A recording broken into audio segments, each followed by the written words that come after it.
Hi, guys, and welcome to another episode of your favorite podcast, Unresolved Textual Tension. It's me, your host, Maria, and today I have with me the beautiful, this Russian doll, the Slavic doll. What was the makeup look you did? It doesn't come across in the lighting, so it doesn't matter. But yes, that is the inspiration of what little makeup I have. It's called Slavic doll. Slavic doll. My little Slavic doll, Katie. Katie.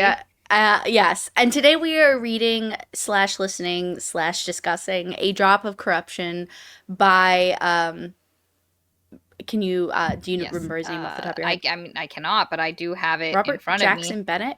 Robert Jackson Bennett. Yeah, you were correct. Which is the sequel to The Tainted Cup, which Katie and I read, I want to say like a month ago. I don't know how Thereabouts. It was about a month ago. It was the book I think we did after Catabasis. Yes, correct. Catabasis. And it we both like enjoyed that. I had some reservations about the first one for like the first, I want to say fourth, and then ended up enjoying it, though it like didn't hit for like I wasn't obsessed with it, where Katie really enjoyed it kind of from the get-go and loved a lot of things about it. And we ended up deciding to do the sequel because we like to read books we like, despite the fact that everybody thinks we only like to roast books and we're contrarians.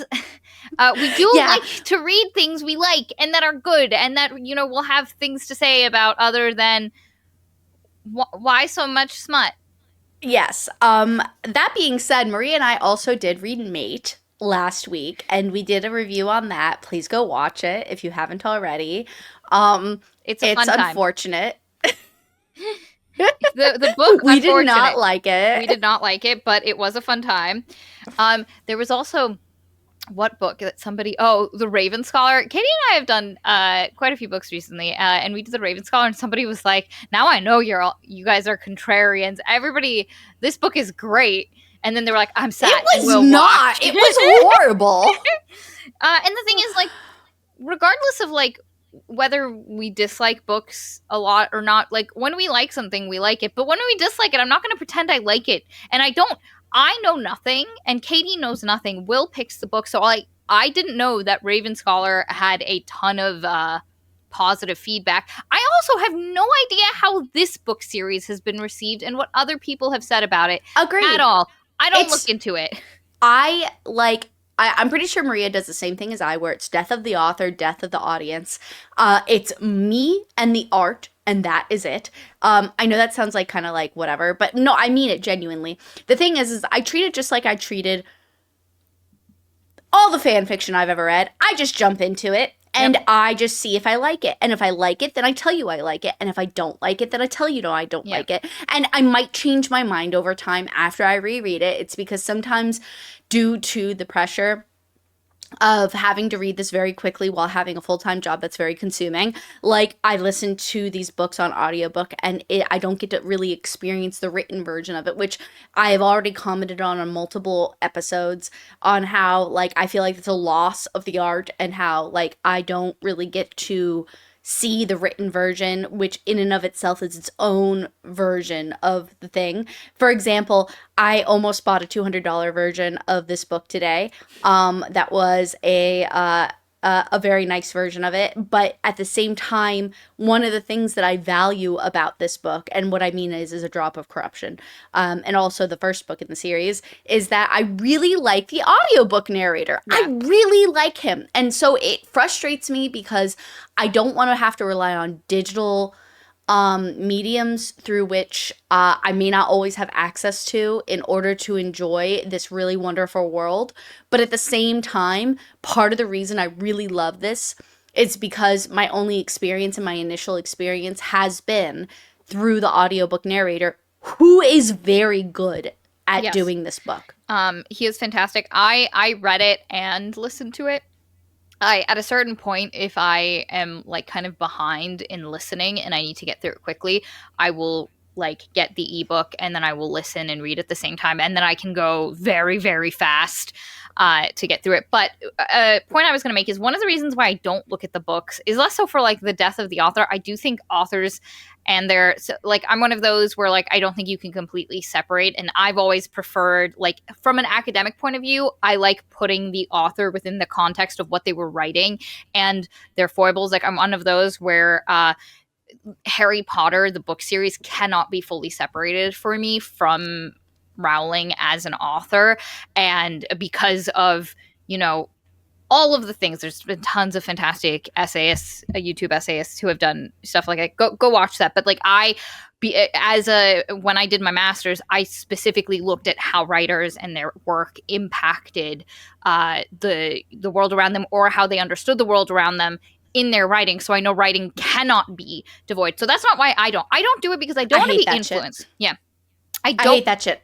I don't like looking at it at all. I love, so from an academic lens, I love it. But for this podcast, for this podcast, absolutely not. Number one, I do not want to be influenced by what I see other people. Like, I don't want to know if a book is well loved, and I don't want to know if a book is very much hated. Every once in a while, we will know. Like, obviously with Lightlark, like, we knew going into that everybody hated Lightlark. But for the most part, I don't want to know where a book falls. Number one, because I get nervous if I know a book is very, very well loved, because we've had problems where a book was super well loved and people did not like our take, and we got a lot of flack for it. I think now we've kind of cultivated an audience who, even if they like something that we don't like, they can kind of hang and either not watch the video or watch it and hang. Where at that time, we got picked up by the algorithm and the video was shot at a ton of people who liked it. And so I still get nervous about, well, what if I don't like something that is very beloved? And I don't want to force myself to like something one way or another. And similarly, I don't want to read something and then be put against the book unnecessarily. Like, that's not ever my goal. I go in freaking blind. I don't know who the author is most of the time. I don't look into it. And, this is what happens. So we're not contrarians, or at least we're not trying to be. I think we can move on past this point, mostly. Anyway, let's start with the premise of this book. Katie, would you like to premise us? Sure. We have two of our main characters, Din and Anna. Anna is the Sherlock of this pair, and Din is the Watson of this pair, if you so please. However, it is not anymore, especially at this point, so much of a Sherlock tale, especially in this sequel. In this sequel, it really diverges from that mold that we really get from the first book. And what has happened is that they are an investigation team about the world, because that's kind of they are an investigation team, and they live in a world in which they are constantly plagued. Think Attack on Titan, but instead of Titans, you have Leviathans. Thank you, which is a synonym for Titan. I almost feel like so. But there are Leviathans, and if you picture the Attack on Titan infrastructure as far as the way it works, it's very similar actually to this book series. So the Leviathans linger in the ocean. Every year they have a wet season. And when this wet season comes along, the Leviathans attack. Now, what we learned from the first book is that when the Leviathans attack, in the natural progression of things, they'll come along shore. They may go back to the ocean, but they also might die. And then from their corpses, we know their blood is very volatile. And their blood actually mutates, creates, the Southern Reach trilogy vibes. That was exactly what I... Yes, and it mutates and it creates new life, and it's beautiful but also very strange. And horrifying. And so, yes, and horrifying, of course. And so every wet season this happens. Now, this particular book does not happen during a wet season. It happens during some other part of the year or whatever, because since this is almost high fantasy, the calendar year is very different from ours, and there are made-up words for made-up months and made-up seasons and so on and so forth. And Din has traversed into a northernmost region where the ocean is very near, which is just like the first book. It's because then he had been on the easternmost region, I think, if I recall correctly. No, I don't remember. Was, Yeah, it was the East. Talagray is on But the the point East. is the last time we met with him, he was near the ocean, but quite a bit in. This time he's even closer, but up north. It's less of a danger in this region. In fact, in this region, what we learn is that we already knew that Din worked for the Empire. The Empire controls this land and the different rings within it.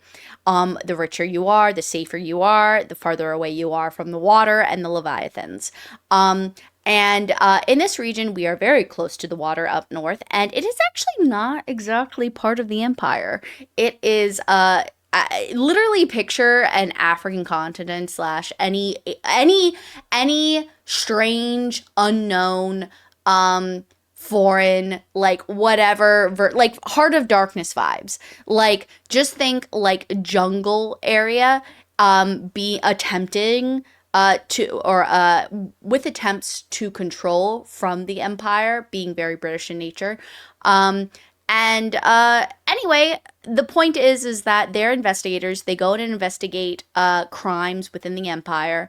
And while Din is a engraver, somebody who can memorize everything, and he's specially engraving, which actually never comes up in this book, which I thought was fascinating. But it's that his physical stuff he memorizes instantly. Like, so for example, he could see somebody do karate chops, and then he can instantly do karate Well, chops. no. He has to do the karate chops, and then his body remembers the movement. So if somebody directs his arms, his body will recommend. Point is, though, is that he memorizes physical movement far more than any other type of memorization, although he certainly does memorize everything else. And what he does is he goes to crime scenes. He is a living record of the crime scene. He goes to Anna, who is blindfolded and overwhelmed by many stimuli, and is super, super crazy smart. We don't know what type of augmentation she's been given in this bioengineered, Biofuturistic, like the yeah, world has like a bioengineered feel to it, where because Katie mentioned the Leviathans, their blood mutates things. So the Empire, like the whole purpose of the Empire is to keep the Leviathans back. It's kind of structured around that, but they use the blood of the Leviathans to create their kind of biotech.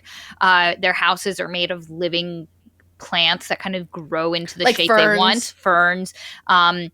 They make like fern paper houses, which kind of they can grow and it can go very fast. Which makes sense. It's because there's lots of earthquakes from the Leviathan attack. So instead of building stone, which would be very hard to replace, and also long term, instead it's all paper. Think like a Japan tsunami, earthquake stuff. But the other thing is, because the Leviathan blood affects living tissue, they cannot make houses out of like they can, but it would take a lot of labor versus using these bioengineered products. They also use it for healing, and they use that to create augmentations. And like Katie mentioned, our main character is an engraver, which means he memorizes, he cannot forget anything, and that's why he's a literal living record based on what he sees. And the entire world, like they use mushrooms. We heard about this in the first book, special type of mushroom to do like AC. So this world is kind of fantasy, but in a bioengineered technology way. That's very interesting. Continue. Yes. So anyway, and Anna, of course, is the main investigator, the detective, if you will. And when he goes to a crime scene and so on, he reports to her. She kind of puts all the pieces together, very Sherlock Holmes-esque, and they solve crimes. Now, between the first book and this book, they have solved several crimes. I want to say 8 to 10, something like that. It's been I don't 2 remember. years. Yeah. And so Din has gotten a little bit of experience under his belt as opposed to his very virginal episode that we got in the first book. And Anna has gotten to know him a little bit. But he has not gotten to know her any better. And the thing that keeps haunting Din, and that's what we're going to start with a little bit too, is that he has debts, not his own personal debts, but the debts of his family. And it's interesting, Marie and I both commented on the fact that there was very little said about his family in the first book. I loved it because I thought it worked for the purposes of the book. But we both agreed that it was like kind of weird To because be most to people, be in a character's perspective and they yeah, don't think about or their like family, or like how like this thing reminded him of his childhood, like that nothing. never You get happens. fuck all, and I like that. I just don't find it realistic for a character to be so devoid from like depending on how old he was when he left, 15 to 20 years of his life. Like that's just a weird No, thing to fully just agree. never get mentioned. Fully agree. I find it incredibly refreshing, and maybe it's because of like all the Especially now knowing more about his father and that stuff. Like there are plenty of things where he could have been like, meh, meh, meh, meh about yes, shit. but you know what's nice about it, Maria, is that, and this is like a personal bias, but also just like in general, I find the clean slate approach kind of nice. It's because then I get to focus on what's really important and it's not just a character study, although it does become that in some places. Um, I just like, you know what? I've weirdly enough, I've grown tired of the flashbacks to childhoods. I don't need a And flashback. I just need him being like, it I don't even mean a reminded me. flashback. I don't want any reference. I want a video game character clean slate vibe without any conversation about their childhood. It's very nice for me. I like it. That is fair. It for me, especially in the first one, it kind of took me out a little, especially and now knowing what we know about his childhood, It's very weird that it's never mentioned, that it's never especially because mentioned. it seems like he's almost in a weird way from old blood. Yeah, like Um, exactly. He's like of a lesser, I wouldn't say noble house, but like his family was sort of. like upper middle class. Like he wasn't, Yeah. and like his father did bad jobs with investment, and their families inherited money. Like I'm like, oh, okay, It's just not then. important. It's just not important to what's being done in the book. And that's fine with me. Then in that case, I don't need to hear about his sexcapades because those also were not important. I think I think that helps us understand his attempts. Anyway, we'll get to that. His family Okay, so anyway, helped me understand his attempts at who he is as a character. you and me, look, I don't care. It was barely mentioned. It was mentioned in the equal amount of span of time spent on his family in this book was spent on his sexcapades. So that's fine with me. Less time was spent on his family. More Yeah, time but on like his maybe by sexcapades. 10 seconds. No, So no, by several minutes. it's We got one okay, tiny several we got minutes. one tiny Oh scene. no. We got one tiny scene about his family and explaining them. That was it. And then we got several descriptions of his sexcapades. Several. That's fine. That's happening now. So Oh my that's God. appropriate to me. Anyway, so the point is this. We start off with Din. He's on a boat. I'm sorry. One of these days I'm going to ask you for a cold open. This has nothing to do with the book, guys. I'm gonna ask Maria for a cold open. I just need a pink wig. So that way I can turn around and be like, the bees in the trap, bees in the trap. I don't know why this occurs to me throughout this whole book. This book reminds me of that meme so much, and I don't know why. It's neurotic. Point is though, Din is on a boat into the middle of a jungle. We were already kind of in a jungle in the first place, but now it's super jungle empire. vibes. This empire has a huge coast, and the vibe is it's humid everywhere.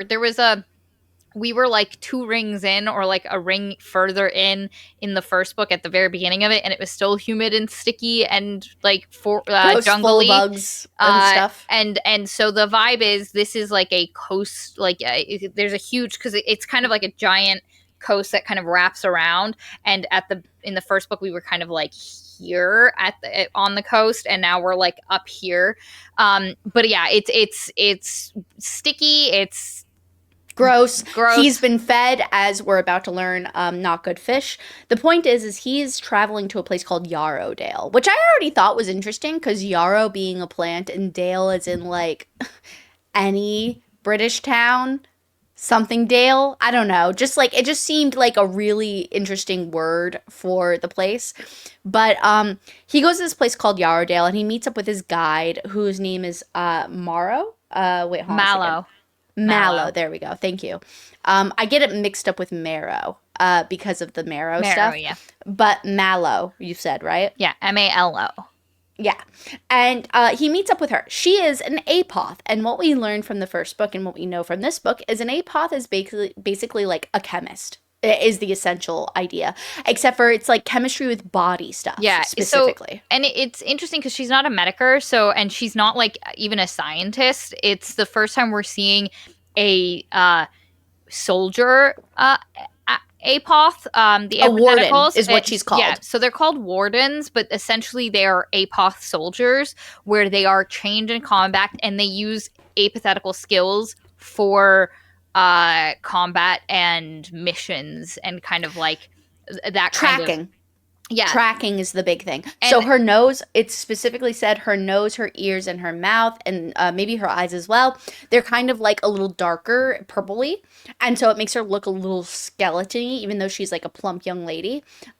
It's because or round, as she is described a little bit, because they are enhanced and parts of the body that are enhanced are usually dyed or tinted a specific color. Yeah, so anyone who has had a graft of some kind, it's tinted purple. People who have been mentally augmented, which are the sublimes, they have gray tinged skin. So whatever has been done to them has been done to their mind in a specific way.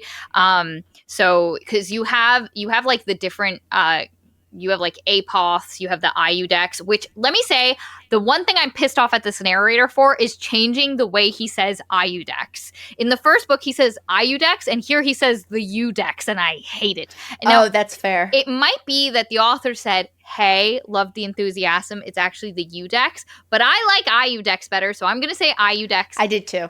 So there's the Iudex, which are the kind of like detectives kind of branch of this empire. Think eye investigation. Yeah. And then you have the apoths, which are like apothecary. Yeah, you know? Literally that. And it's the apotheticals, and then you have a whole bunch of others.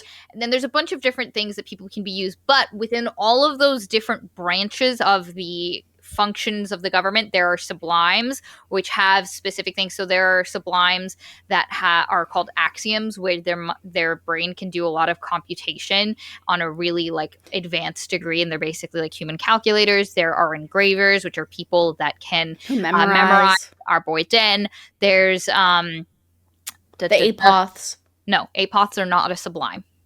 Oh, okay, fair enough. They're a branch of the government and within you can have an apoth who is a sublime. Yeah, that's what I was thinking. But okay, fair enough. You can't have like a sublime is not like the apoths are just it's like the Iudex. It's just a branch, but within the Iudex you can have different people of different different point kinds is, of sublimes.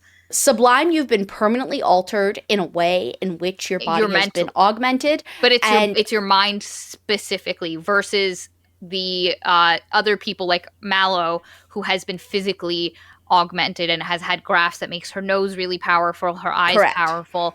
Like, so that's different from sublime. Different things. So Mallow is not a sublime. Anyway, point is Din has made a trip. It's been a very long trip. He's exhausted. He goes here for a murder, as you might expect, with the whole detective bit. He meets Mallow, who's really like chill. Love her accent. Love the way the guy does her accent. She's I don't know, I think cowboy-esque. I guess. Like she chews on something called henna root. Hina. That's it. Hina root. And she like chews on it instead of smoking, and she spits like, and so literally picture, I think, cowboy, except for a woman, and she's like super cool. And she's like, yeah, so I'm here to be your guide. I smell that you, because her augmentations allow her to do this. She's like, I smell that you ate some rotten fish that they tried to cover up with some other sauces. I forget what she says. It's something with a C. And she's like, you're gonna vomit soon. And he's like, oh, that's very presumptive of you. And then he's like, fuck, she's probably right, because I feel like she literally because she's an apoth. She says, I can give you something so you can get it out now, or you can throw up later. It's up to you. And he's like, and his pride disallows him from, yes, exactly. And so anyway. Oh, you go. No, I was just going to fast forward us to the ossuary. So anyway, she brings him to the ossuary, which is basically their mortuary.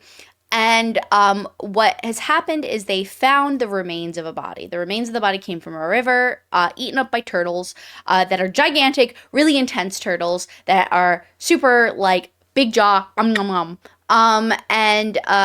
they kept the body. Will said specifically to mention cool biotech stuff, so they kept the body in something called ossuary moss, which is just like a fungus that they actually augmented not to eat flesh because it originally ate flesh, Flesh. and instead it preserves it.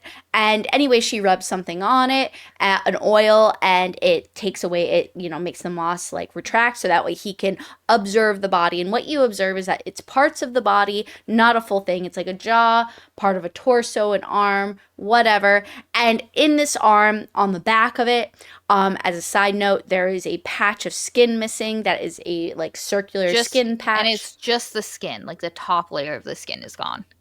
Correct. And then, of course, Din throws up. But very well aimed, as Mallow says. She's like, wow, I think that's the best aimed vomit I've ever seen. And Din is a bit thrown off because he thought there was a whole body that they found, and it's a treasury guy that has gone missing. This guy from the treasury was coming from the main empire. Minetti Suedo.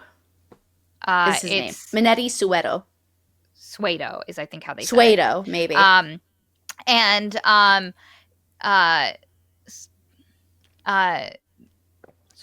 Yes. But anyway, this guy was coming from the mainland to put something in the treasury vault in Yarrow. Again, Yarrow is not part of the empire. It is they want to make it part of the empire, but it's currently in trades. It has its own king and technically its own government, and you're like, it has a imperial presence. Like there's a imperial treasury post out there. The apoths are out there, and this very important thing that we will discuss in a second, called the shroud, is out here that they use. So it is very much has an imperial presence, but it is not imperial land. And so, but he was coming from the inner rings to here, and Jado? Sejado. That's what it was. It was Sejado. Yes. I have the because I thought the spelling it was of it, so I just don't. Jado, because that's how it sounds in the audiobook. It sounds like Sir Jado, but that's what it is. It's Sir Jado. So Sejado went missing, and the weird thing, because Mallow's like, listen, I don't know what you're gonna get out of this, because Mallow, we learned the wardens are technically the imperial police force of this area. They are supposed to be apprehending this criminal. They couldn't, and thus they asked for help. And Din and Anna are part of the special forces of the Iodex, where they're not, because normally you're an Iodex in a specific canton or region, but they're not. They're kind of like special ops. They go wherever weird cases are, and this is deemed a weird case. And Mallow's like, yo, this is what we have. He went to bed. He was kind of sick. He went to bed. He was in a locked room. There was people outside. He did not leave the room. But the next morning, we go in. There's a bunch of blood in the room, and we cannot see that he exited. The windows are locked. Nobody saw him leave the room. So where did this guy go, and how the fuck did he get in the river? And they found his body a couple of days later. And so our boy Din's like, oh, yeah, that's kind of freaking weird. And he kind of starts questioning people about some things, and there's a couple of things we learned pretty quick about Sir Jado. He was weirdly good at putting connections together about people. Which is weird, because he was supposed to be an axiom. Which apparently they're socially inept. Yes. So they're so stuck in the computations and numbers of the world that they're not good at social interaction and reading things. But Sejado, he was so good that he was like, oh, you're recently married to a guy who'd recently got married, because the dude was fingering his ring a lot. And like he was just and weirdly charming for someone who shouldn't have been as charming. He was short. And also he another thing that was noted when he was accompanied to the treasury bank is that he would also like be tapping weirdly on his thigh, and they were like, yeah, that was like super weird. And again, the only thing they found in the room that he disappeared in, again, lots of blood, but no break and entry, no corpse. Corpse ends up in the river several like weeks later. And it's also in a building and it's really cool. I just want to make an aside on this. I really like the atmosphere and the setting that is Oh, described Yarrow here. and Yarrowdale is such a It's cool very place. interesting. I love that it's called Yarrow Dale. Again, there's just like something very like I'm trying to make this into a different culture even though it's not that. And it's one of the few well, again, we've only had the first book, but apparently it's one of the few places that Din has ever seen the stone buildings. Again, stone is not typically used for a lot of reasons, but one of the many reasons is that of the earthquakes from the Leviathans like breaks things down, and so it's not like realistic. But in this place, the stone has persevered. However, it's rotting because there's no care being taken with it. And so in this building where they put the treasury, because again, the locals, specifically the local royalty and government, does not like the empire's treasury because they're tax collectors. They're coming by to tell them about money stuff they don't want to hear. Yeah, They and stuck basically them. saying in 10 years you're going to owe us money. Let's figure out how much. So obviously they don't want them there.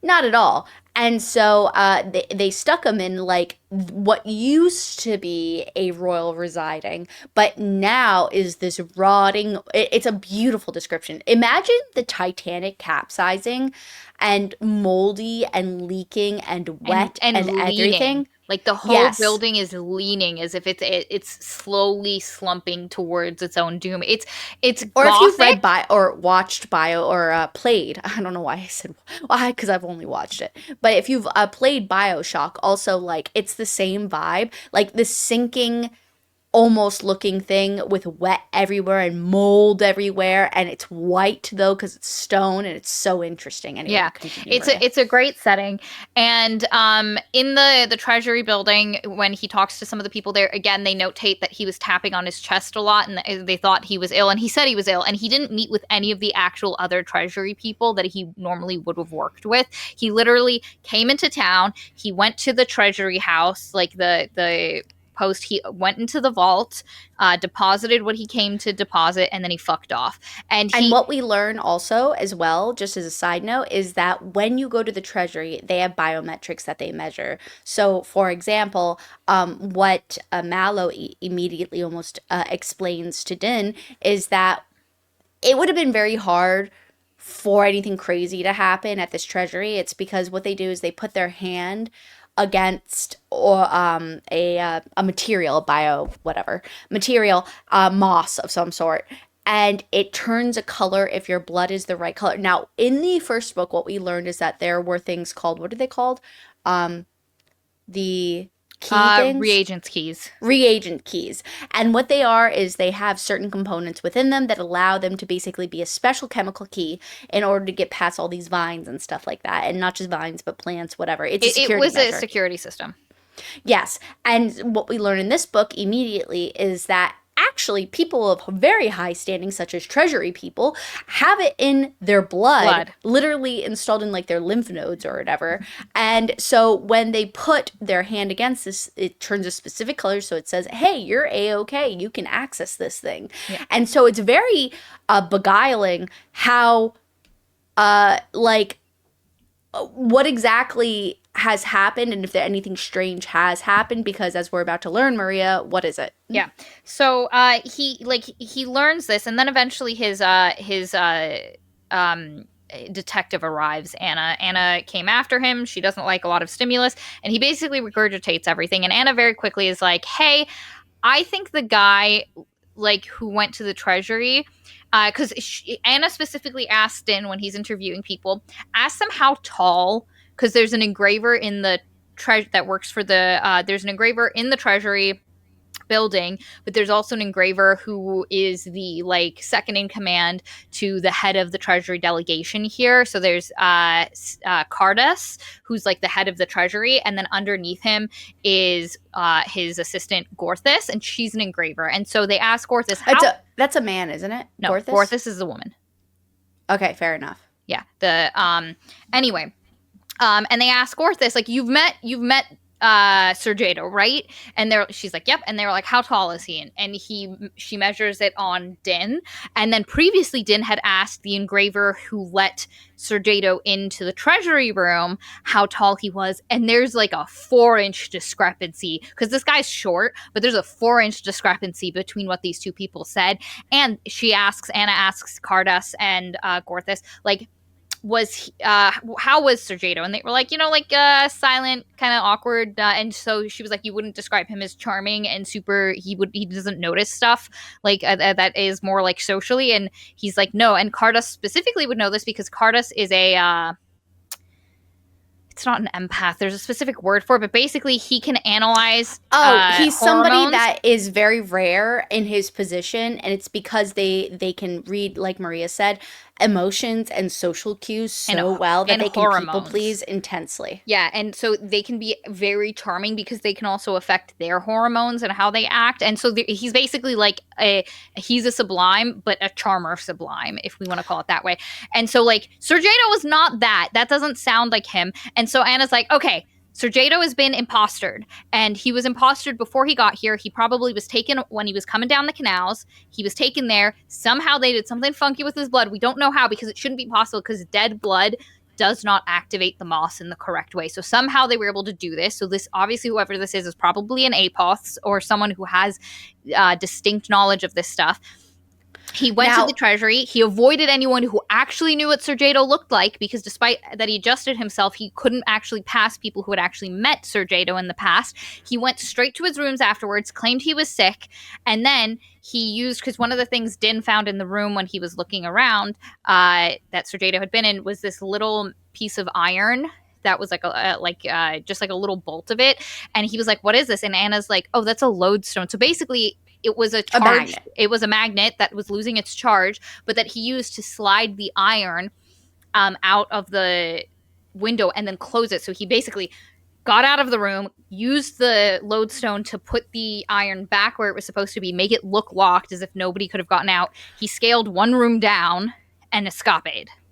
Yes. And now, real quick, just note also before I say anything else that all the blood and the stuff that they found in the room that were biologically akin to Sergio was all stolen from Sergio's body. Yes. And so it was all primed for this specific expectation. Now, in between all this, note, Din was harassed by a lending group in the street.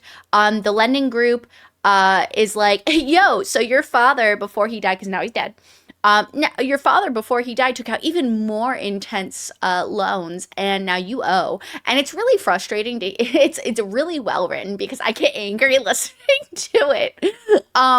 But this lady who's just the messenger explains that because he's in a more dangerous area and because he might die and therefore not pay off his loans, he must pay more at a higher rate and so on and so forth. So he's doing that. It's very stressful for him, which leads to his sexcapades, which he does engage in before all of this is revealed. The first night they're there, he goes out to a bar and he's like, her, and he's and like, we go from him being completely book one. There was not even an ounce of interest in anyone, like, at all. And now all of a sudden he's like, I've got moves.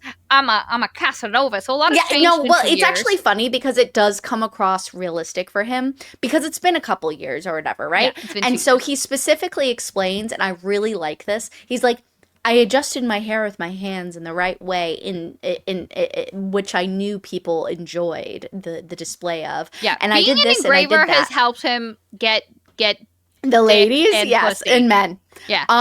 Because as we know by his description, he definitely prefers men over women, but he does not, he'll do both. And the actual reason he's doing this is because he's upset. He wants to go to the Legionnaires, which is a different branch that man the wall, because his boyfriend that he really likes is there, but also because he thinks the Legion and the Legionnaires are really more honorable, and they're doing actively good work where he sees what him and Anna do as not as honorable and not as necessary, because they're just like chasing after crimes, where the Legionnaires are preventing terrible things from happening. And so he wants to go there, but the debt means he can't go because there's no way they're going to let him become a legionnaire if he has all this debt. They're going to or he won't be able to because of his debt. Anyway, and he's upset because he also loves he really misses his wife, and so he's like, I gotta go. Even though Anna was like,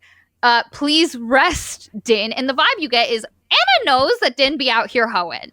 And she specifically says, as Maria quoted later on, she says at a later time, she's like, I'm surprised you haven't caught a million different diseases at this point, and that people don't think I'm your pimp and you're my hoe. Yeah. Like, stop. Yeah, she's like, because she knows they have a lot of work to do, and she's like, Dan, I just need you to go to bed, buddy. We got a lot of work to do, because like the vibe you get from Anna is not that she's a prude, but that like she's like, I need you in tip-top shape. And no, he goes out and he finds a Yarrow native who speaks Pythian, and they do. And the next morning he's a wreck. And this is when like all the stuff comes out about and so the imposter and so on. So then when he says all this to Cardass, or Anna's like, yeah, this is what like I think happened. So the thing that we have to figure out, and they have, is that the imposter was left alone in the vault by himself, and she was like, for 5 minutes. Yes, we need to go and check every single thing. And so Cardass is like, oh God, what is missing? So they all run to the treasury and they're looking, and the only box that is different is because they were expecting something to have been taken, but there's one box that has a difference, and it has more weight in it than before, and they're like, oh fuck. And so they have to find the guy who last opened it, which is See, I thought this guy's name was Grenlin. No, there's Gorthus, and then there's Graylin. Great, give me a sec. I know what it is. Okay. Because I have Grelin. Graylin is the tapping guy. Yeah, Graylin's the tapping guy. Gorthus is the girl. The girl who works for Cardass. There's just a lot of similar sounding names. Okay, so anyway, the point is, so they go into the bank, they find out that this one particular security box is heavier. And it's an apathetical box. Like it's a box for the apoths, and specifically having to do with what the work they're doing here. And the thing that I need to explain really quick is Yarrow is where the Shroud is. What's the Shroud, you might be saying? The Shroud is this giant bio-engineered building. I can't picture it. The way the author describes it, I actually wonder if he does it on purpose. But it kind of sounds like so if you look out onto the coast, if you are familiar with the coast, and you look out and you see a water spout, which is what I've only seen a water spout once in my life. And it was when my grandmother and I were on a Pompano Beach in Florida, and a storm was coming, and usually water spouts stop way before land, so it's really not a big deal. So when we saw it, we didn't panic too much, we just left the beach. But the way it was described, I couldn't help but picture like a water spout. So this like he described it as a clock tower. Yeah, a water spout. Yeah, like so from the clouds of the sky down to the water. Like, I almost pictured this water spouty, but it's also described as, like, fleshy. Yeah, in a way. Bioengineered thing that encases a kind of building where they process Leviathan carcasses. I was picturing a fleshy, gelatinous water spout. Yeah. So from what he can see from the coast, it just looks like a green clock tower in the middle of the ocean. Like it's in the ocean. It's just vibing, but that is where Leviathan carcasses are brought to, and they're processed to make the reagents they use to power the entire and empire. That is why, ladies and gentlemen, Yarrow is so gosh darn important. It's because this thing is here, and that's where all the reagents come from. And reagents are things that basically provide everybody in the Empire to do really cool things. Healing grafts, it's fertilizer, it's any bioengineered... Oh, Katie, did I lose you? Where'd you... No. Oh, there you are. Okay. You froze for a second. But anyway... it is basically all... Because their technology is bioengineered, and all of it is based in the blood of Leviathans and those metamorphoses that happen because of that. This is the heart of the Empire. This place goes, we're done. We cannot function. So it's super important, and it's super dangerous because it's like the heart of a nuclear reactor. You getting contagion and being able to, because if a Leviathan blood interacts with living tissue, it metamorphizes it and causes contagion and a lot of different issues and instant like metamorph. Like it's just crazy, super dangerous. But the Apoths, and that's why we have the Apoth Wardens here, because the Apoths are the most important branch in this area. You know, the Treasury's here, but the Apoths rule, because they're the And ones fucking unfortunately, around. there's a lot of smuggling that goes on in this area, and so that's what the wardens are really in charge of, is like, again, it's the police force. So there's a lot of people that are like trying to just steal stuff Yeah. for whatever reason, for whatever amount of money, and there has been a ton of smuggling, like a Yeah. ton of smuggling. And so that's Yeah. one of the thing why it happens so much So here. Signum Grellum is the one of the Apoths, and they call him. He was the last person to come to this vault and put something in. And this particular vault, you have to use spit and something else, and it is super keyed into the P. Apoth. Yeah. You have to use P. And so and it's not like the moss where you. Anyway, I don't need to get into it, but they get Grellin in, and they're like, "What was in here, buddy? Before you open it, you need to tell us what was in here." And he was like, "Oh, just healing grafts, new grafts for some Healing lung diseases." And he's doing this, and as he's kind of getting anxious, he starts tapping on his leg, which of course we're like, "Oh, Sir Jado was tapping. What the fuck is this?" And he opens it, and they tell him, like, once you've unlocked it, let us open it, because we don't know if there's a trap in there. He does not let them. He opens it himself. And immediately cries out. Number one, there's a dead head in it. There's a mummified fucking head in the box. With a piece of parchment that reads something very intensely terroristic. Teeth, the in the mouth of the mummified head. But also, whatever was in here that is gone. Grellin was looking for is gone, and he's like, "No, what have we done? And no, we are ruined." And he's like having a huge freak out, and we're like he blacks out, and then he has to go to the medical bay, and then they talk to him later. It's a huge issue, but immediately we know that the guy who came and did this is what he was actually after. And he has taken something, he's left this here, and our girl Anna immediately is like, "Oh, this is a message. This guy is no simple thief. He is trying to tell us something." And what it said in the mouth was basically what the Emperor said is, "We are the Empire." Like, so when the you are the Empire. Yeah, you are the Empire. So when the Emperor who kind of built the like Carnum as a like empire, like the first one, he basically said, the people need to be the Empire and need to be what maintains it. It cannot be. I cannot be the Empire. That is not how you create a successful. So basically, it's a real, like, based on what this guy was saying, he was trying to make like a democratic. Yeah. And also the other thing is the Emperor is like, he's been asleep. He hasn't come out. Like the Emperor is kind of like, he created a system for a long ass time. He's alive, but he created a system, and it's just kind of running without him. But the in the mouth of the head, it says, "I am the Empire."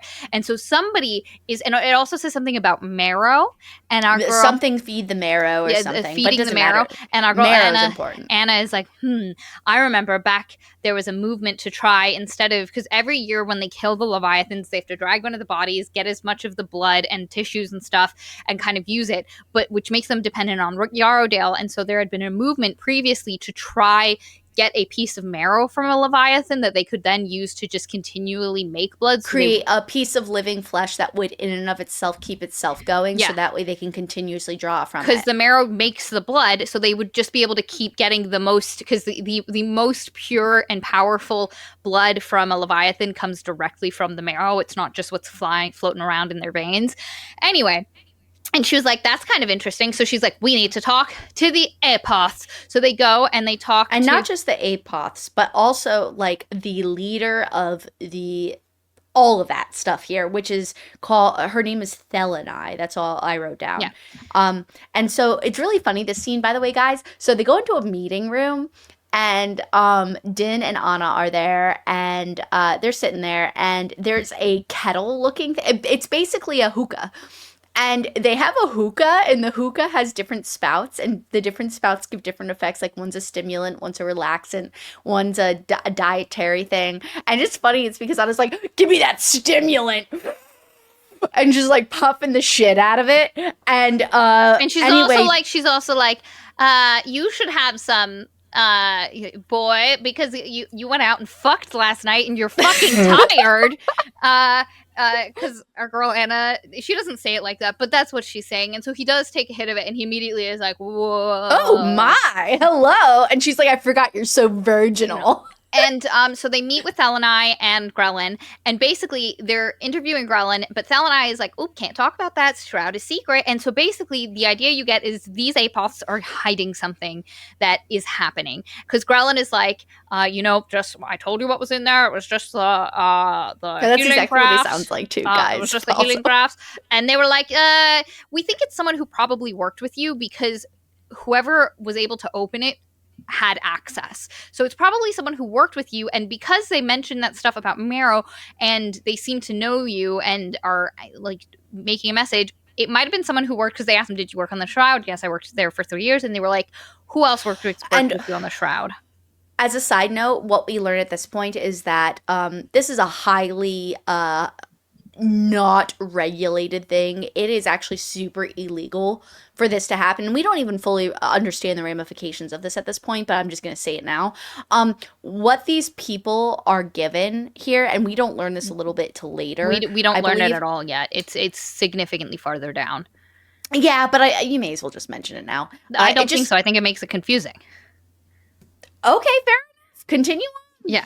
And they ask him. So one of the things is Anna notes that he starts tapping as he talks about the Shroud, and she's like, And they also ask about the Marrow, and they're like, no, we can't tell you that. And so they basically give them barely any information. But Anna says, "I want every record of anything that was stolen," which they've already provided her. They're like, "It's already sent. Don't worry about it." And they also want to know every person who has access to the that particular safe, and the lady is Thelonai is like, "I'll give you access to every living I'll give you all the living people that have access to that." And they send Anna like tons and tons, like just a ton of stuff to sort through. So as she's sorting through that, our boy Din, what starts him off to go with the smuggling ring? Okay, so what happens here, by the way, side note, is that as very Sherlockian of Anna it is, she has a lyre, and she's like, "You know what?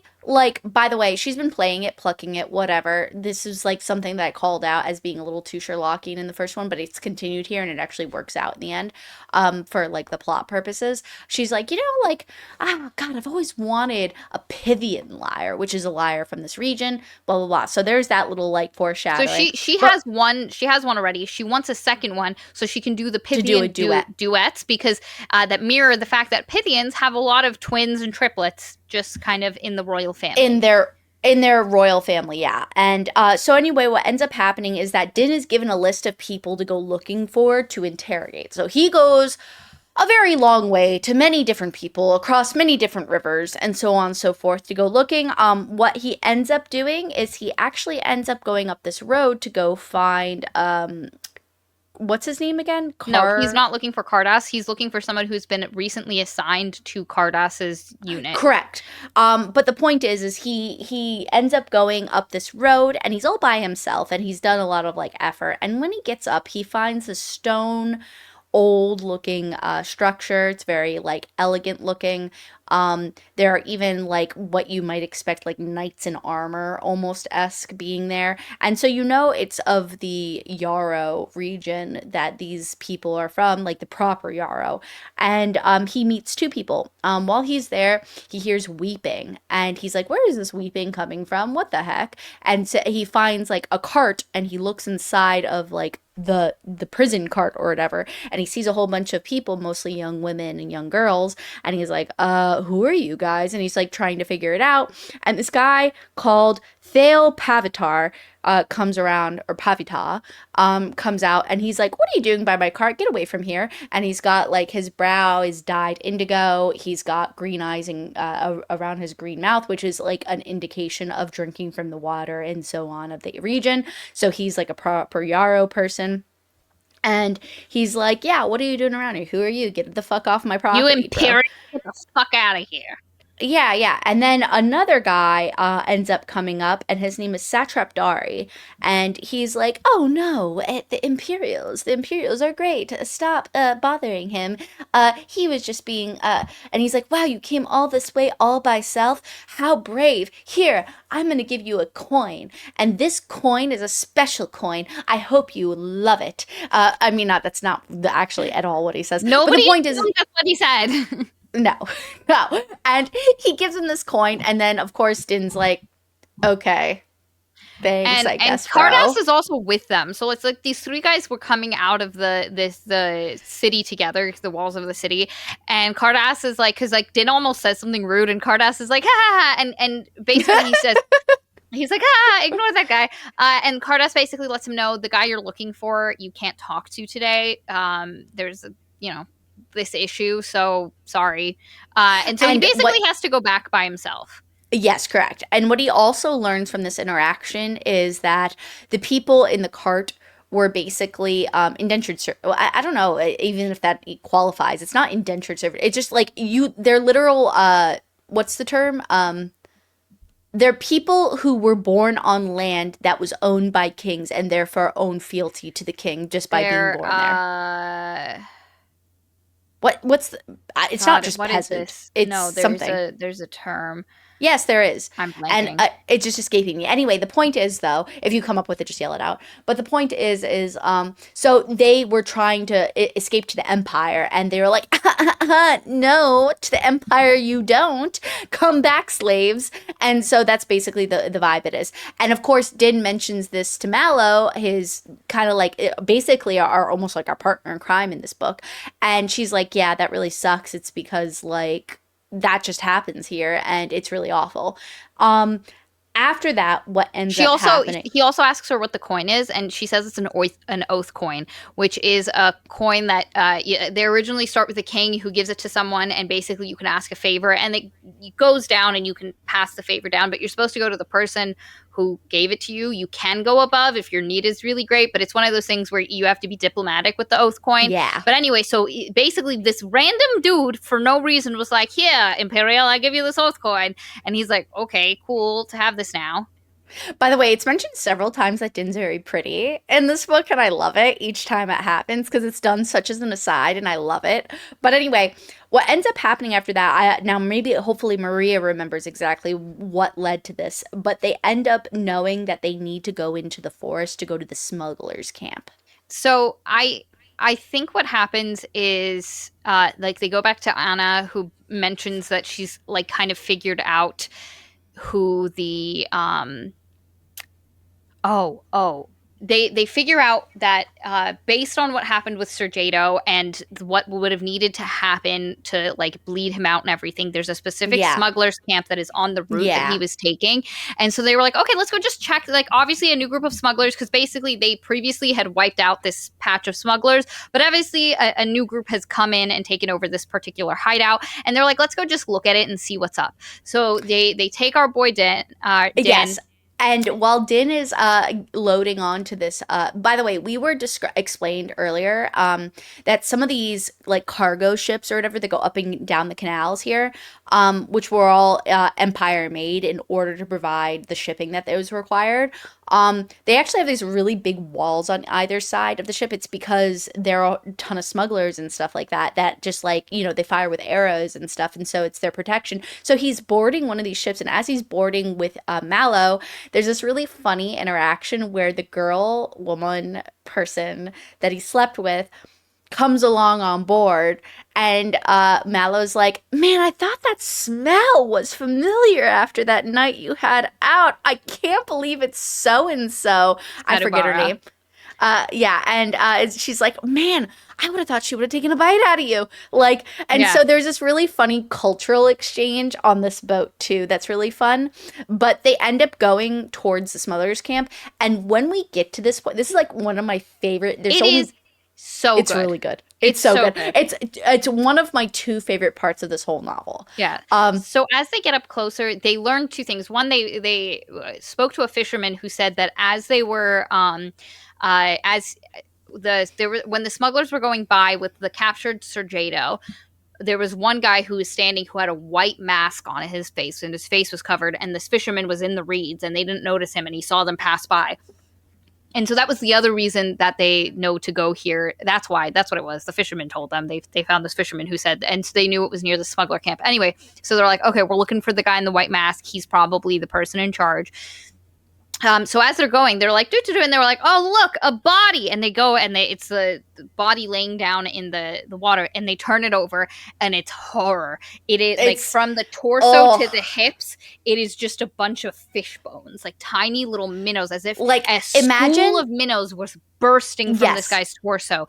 But it's mainly just bones, but some of them still have eyes in them, and then his face is filled with tubers. Like coming out of it, and it is horrific that the person who had the oar to check on it, literally she Mallow commanded him, and she's just like, he spat at it, he turned the body away, and he threw the whole thing into the water because he was like, I don't want to touch this, it's contaminated. Yeah, they're like, the corruption is here. That is corruption, and that is not just a regular corruption. That is the kind of intense, crazy corruption that comes from the blood of a Leviathan. So immediately they're like, oh shit. So they start putting on their protective head gear things and these helmets to kind of protect them. And as they go closer, they see, like, they're coming up to the smugglers camp, and they see a body kind of like crouched on this one hill, and they were like, it's a spy or but it turns out it's just a body of vines, and but even underneath there's some bones and like weird shit, like there's a necklace and some stuff within the body of vines, and like some weird pieces. But also there was Din says that the way the head was tilted didn't feel just like somebody sculpted this, it felt lifelike.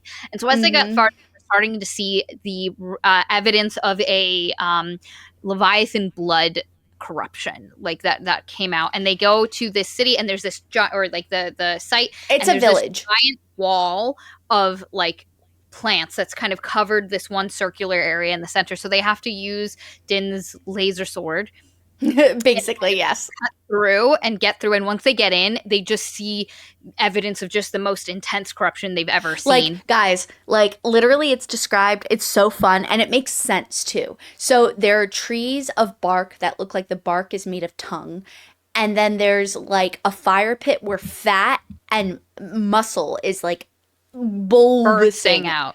Yeah, out. And it's because that's where they were cooking the meat. Yep. And so that's where the mutation happened. Fish, and that's why there was so that's fish why the fish were coming out of their bellies. And it's there's horrifying. Like it's really fun without it being overly done. It feels like the kind of body horror mutation stuff that makes the Southern Reach so good in some of those moments. Now, I will say it never gives you that same, like, it never gets as scary or as tense as the Southern Reach, but it has that kind of like the touch of this weird evolution thing that's happening. But anyway, and then in the center of all of this, there is a bunch of pots and kettles, and then a little thing with like that looks like a tea strainer in it. And they were like, "Holy shit!" And they were like, "We have to get the fuck out of here." And as they're going, there's a battle. Some of the other smugglers had come back. They fight each other.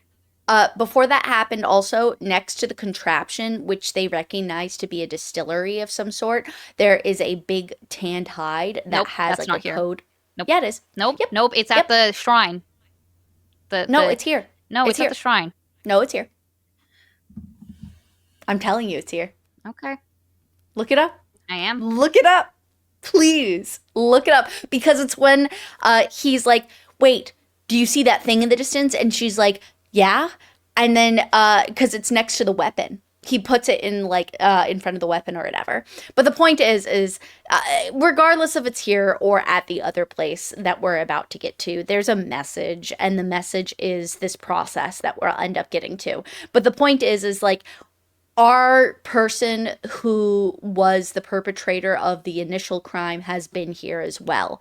And as they're leaving, as Maria stated, there's a bit of a scuffle between the villagers that are attempting to evade.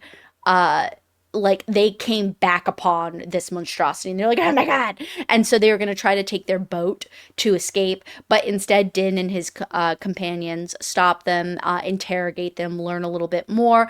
And what they learn is that there's somebody called the Pale King, And whoever this Pale King person came to them spoke fluent Pythian, which is the language of the region, and also seemingly knew about everything before it happened. Like, it is very strange. Like, he was like a god, and so they thought he was a god. And so they go to this one place where they would often find him, and it was in this swampy area. I genuinely pictured basically a scene from oh, what's it called? The thing with Matthew McConaughey. Uh True Detective. yeah, like I imagined a True Detective scene here. But anyway, he and his people investigate. There are these prayer things here because they obviously worshipped him. But underneath one of these, cairn stones, he finds a buried box with the same type of coin that he was given by, what did I say his name was? Satrap Dari, the oath coin. And he's like, huh, that's curious. And so they're like, okay, well, we can't find anything else here. And obviously, he later on, we're like not much later on, we're told that he obviously left that as like a clue of some sort, like he did it on purpose. But anyway, they go back, and on their way back, they have to set off a flare. It's because of the contagion and everything. It's because they got to burn the shit out of that area because of like any particular any potential corruption. And Oh, so you were right. I can thank see you. you were For right. once, I am. You were. Thank you. But I love that you kept looking. I was just like, I'll just keep going. Yeah. But Listen, I'm happy to admit when I'm wrong. No, it's fine. I love it. Thank you very You're much. welcome. I could have I'm not just called glad you, but I did. Yes, thank you. But anyway, so Din goes through the process. You know, he gets stripped. They're all naked. They have to go Wait. through Did the you cleaning talk about process. the pot with the poison in it? That was That's by right. There was a pot with acorns that are, or like a type of acorn or nut, and they're like, what could this have been for? They don't know. Well, no, the apoth is like, that's a poison. That's oh, the really? I don't even remember that part. Mallow is like, yeah, that's carnal poison or something I like don't that. know. Yeah. Or they don't know what it is. They don't know what kind of poison it is, but she suspects that it is a poison. Anna's the one who figures it out later. That's fair. But anyway, they go through the whole like decontamination process, and once Din comes out of it, we get to the point of and then the augurs, right? No, not yet. We don't get to that yet. Oh, you continue then. It's gonna come. Here. So Thalanai starts interviewing Din and asking him, tell us everything you've seen, what's happened. And while she's kind of interviewing Din and Mallow, a knock comes at the door. This part. And it's so funny. Because like the thing is, like, Anna is waiting for Din to come the fuck back, and she's like, where the fuck's my dude? And so she ends up realizing. And she comes, and there's like pounding at the door, and they won't let her in because Thalanai is like, who's interrupting us? Because she's the prefecto, which is like a rank above our Anna. And so she's like, who dares saying this? And Anna basically tells Mallow to tell them because of her supreme hearing. Yeah, she says, ask Din if what he saw in the center looked like a bunch of pots with a pipe and a tea strainer on it, with a clear lid. And Thalamite is like, what? Yeah, what do you mean? Fine, let her in. What are you talking? And Din's like, yeah, that's exactly what it looked like. And Thalanai's like, how the fuck does she know? And because then Mallow was like, she says it's a distillery, and Thalanai's like, how does she know it's a fucking distillery? Why would she know that? Because one of the things you learn is they do a lot of distillery and fermentation stuff in this area, and they've never seen it. And so they're like, how the fuck does she know what this is?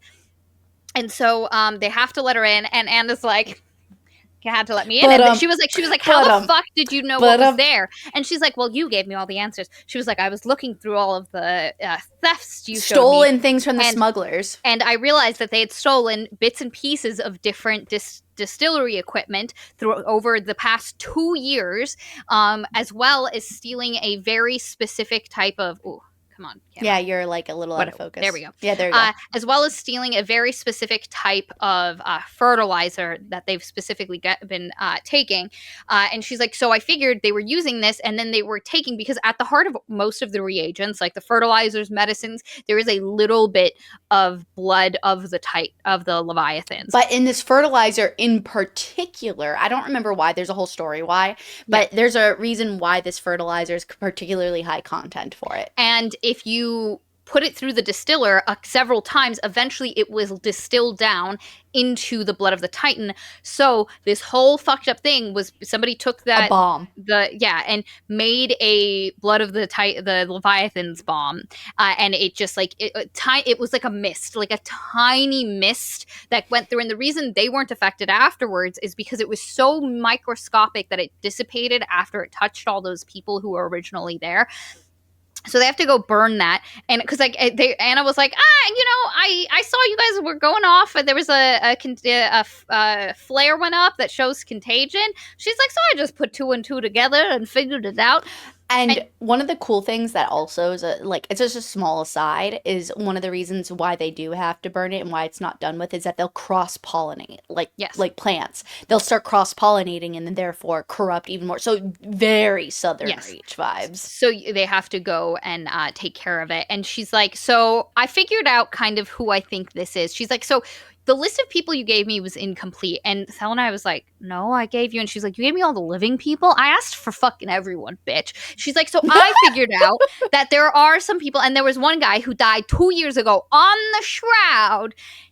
Sunis Pictus. Yes. A Rothras, and the Sir Jato was also Rothras. And so she was like, he was a Rothras man who worked on the Shroud and who died, apparently, but was apparently really smart. And they were like, oh, shit. And the other thing is, Anna's like, before I give you any more, I'd like to talk to Din. And so she talks to Din, and she's like, Din, the symbols you saw written on that thing, I need you to tell me what the fuck. Because it says something about, like, the garden of corruption, like basically a civilization, an empire that is not well maintained becomes a garden of corruption. A savage garden. A savage garden. Yeah, it's called. It's a really pretty quote if it's from something specific. Yeah, but it's like all the world's a savage garden when it's untended. It's because it eats itself, type of thing. And it's from the book. It's from this book about the original emperor. And his stuff, and so he's the person who said this, and so she's like, and it's like, I need you to tell me everything, Din, and I need you to, were there symbols? And he was like, yes. And so she's like, I need you to draw them. And so he draws them out, and she's like, perfect, this is going to be our ace in the hole. So when they go back and Thelony's like, I'm not going to tell you anything, she's like, ha, and she shows her the piece of paper, and Thelony and Grelin are like, oh fuck, and she was like, the jig's up, Thelony, I know you're hiding fucking shit, and you're going to tell me right the fuck now. You need to start being truthful, because I think things are serious. And Thelony's like, oh shit, they really are. And she's like, so I've actually secretly been working on the process of the bone marrow thing, the thing that you asked about before and I totally fucking lied about. Yes, we have been working towards that, because like, if we can take the bone marrow into the inner parts of the, because like one of the things they talk about is shipping reagents, you lose a lot of it in transit, where if you could just make it where it needs to be, it would be a lot more effective. And it makes the entire empire dependent on this tiny little area that is not even controlled by the empire. And she's like, this would save a lot of lives. So we started working on the marrow, but to do that, we needed people who could analyze the intricacies and the massive amounts of data that comes from looking at a Leviathan, because every Leviathan is different. Every carcass, their blood, their marrow, like the individual components are, and that's why they think their blood is so transformative, because each one is evolving so quickly that each Leviathan is a evolutionary step down whatever fucking ladder the or step up on the evolutionary ladder the Leviathans are going down. She's like, so I needed to figure that. So she's like, so I decided to make super people. And so They're called augurs. She's like, I made a medication that would take axioms and make their minds even more open and more analytical to not just numbers, but everything. Excellent pattern recognition, excellent analysis. And I basically made these super people. They work in the shroud. They're the only people that can analyze what is They happening. only work there for like 2 to 3 years. 3 years. It's because, it's because otherwise it's too much for their bodies and minds. And then they retire after that. Unfortunately, what happened to Pictus is that there's a horrible accident that we learn about. And it's a very strange accident. It's because they're very thorough and very on top of everything. They cross their T's, they dot their I's. And Pictus was like one of the smartest boys in school. Yes, but apparently during this one exploration of a Titan body, there was some I keep saying Titans. I've done it the same too. Shit. Leviathans. They were on a Leviathan body, and there was some pollen that accidentally somehow cross-contaminated the suit, and there was this big, like, basically the same thing that we saw in the campsite, but times a million. And so, like, there was this, like, big explosion of, like, corruption, and it was a whole big thing. There were people that died, and Pictus it destroyed that entire wing of the shroud, and the bodies were so mangled, and it was so hard that they never actually got a particular body back, but they lost 3 people that day, and they were like, holy shit, how could Pictus have survived that? But he was one of the augurs. He was one of the smartest boys ever, and we discover that the tapping that we've dealt with this whole time is the way the augurs communicate. Spoken communication is very hard for them because they will read into any vocalization, intonation, anything, songs, music, any rhythm, they will read meaning into it. So to avoid that, they use tapping in a specifically old way of communicating. It's a very ancient one. Like all these old monks that are almost died out used this process. There were these silent monks, and Anna knows it as well, or knows of it. And Grelin, they watched him do it when he talked about the shroud, and they were like, yo, you used to be an augur. Did you work with him? And he was like, no. He was after my time. I didn't work with him. And Thelony was like, I mean, I knew him. And they were like, well, tell us about him. And they were like, you don't really understand. It's hard to tell you about augurs. Like, the only people who would kind of really know were the augurs who worked with him. And she's like, great, Din's going into the shroud. And Din's like, I do not want to go into the shroud. Leave me alone. That's like sending me to Chernobyl. No, thank you. Yes. No, thank you, but thank you. And they were like, no, you have to understand the shroud is a closed circuit. And so the other thing we discovered is they've done it. They've created a marrow that is self-sustaining and that they can transport. Very delicate, very hard. They created ossuary moss that they specifically engineered, and that's what those circles, the symbols that were on that hide by the Chaos Garden, that's the formula to affect the ossuary moss so it can. And the thing is, it'll only work for this particular marrow. If they lose this marrow, they have to start the whole process of learning how to keep it again. The likelihood of doing that is significantly lower. Yeah, because whatever next Leviathan comes is going to be completely different. So all of their knowledge and everything they've done up to this point for this particular piece of marrow would be absolutely useless. And so, but this formula is to create the ossuary moss that would preserve the marrow. And she was like, we were going to send it up the thing. And she was like, Anna's also like, yo, this would make Yarrow essentially, like, we wouldn't need Yarrow anymore as an outpost. It would essentially just make the shroud unnecessary to the functioning. Because as long as we have this one piece of marrow that makes the thing we need, we don't need to keep dissecting more Leviathan bodies. And she's like, yep, that's what I've been doing. But the problem is the augurs have been secret. Nobody has known about this. And it is because of the negative ramification it causes in the people who do it. They'll start looking for patterns and random things to the point of driving themselves insane. They go crazy. And because of its other effects, it has not been approved by the Empire. So she's doing this thing. She's making these superhumans. And Anna's like, I noticed, I need you to look at the medicine that does this, the reagent that causes the augurism. I need you to look at it and see if there are any missing dosages. And she's like, well, yeah, tiny amounts. And then she's like, that's all he would need. And what they realize is that this augur, Sunus Pictus, stole tiny bits. So obviously this plan he had baked in for a while. He knew what he was going to do. He stole tiny bits of the medicine, so he would have it for later. So whatever he's doing, this is highly planned out. And it's very, you know what it struck me as originally, but I'm glad it didn't go down that route too much, is it was very Moriarty. Yeah, thank you.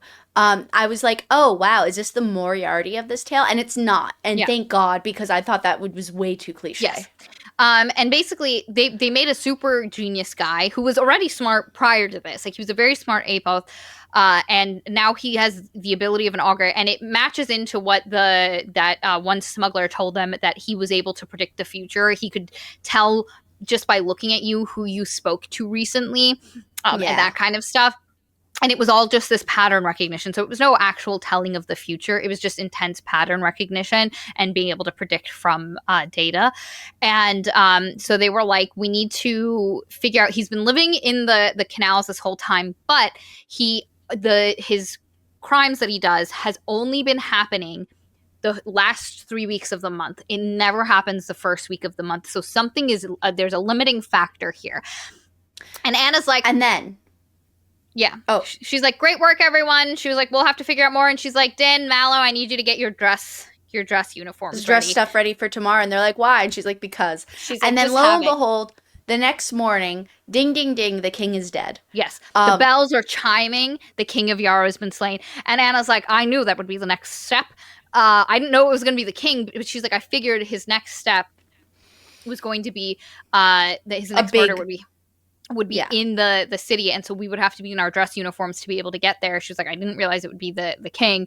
And because what she realizes is whatever this guy is trying to do, it is undermining the empire. And he's specifically, because of the messages he's giving them, he's saying, I don't like the empire, fuck you guys. And so there's obviously something happening with, because Anna knows he can't be doing this all on his own, so he needs a co-conspirator of some sort, and she suspects it is somewhere in the capital, Yarrow, the high city. Yeah, the high city.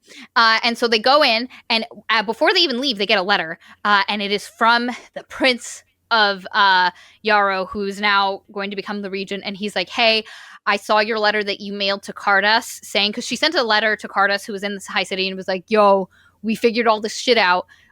Someone might die. Be careful of poison. And that's exactly what happened. The king was poisoned. And she's like, so even though everyone in my court thinks Cardas is the one who murdered the king, I don't think he is, and I need your help. Please don't tell anyone about this letter. And so they go there, and the Pavatar, the guy with the purple on his face, was like, oh, fuck you, the Imperials, you come here, you killed our king, you're here for Cardas, we're not going to give him to you, he's going to die. And she's like, listen, if Cardas killed him, I ain't here to support no traitor, but if he didn't, then I'm gonna take him. And everybody's like, okay. And so then the prince is like, I'd like to speak with Anna in the chamber where my dad is, and do vigil with them. So peace, don't nobody follow me. And he's like, yo, I'm unprepared. I did not want to be king.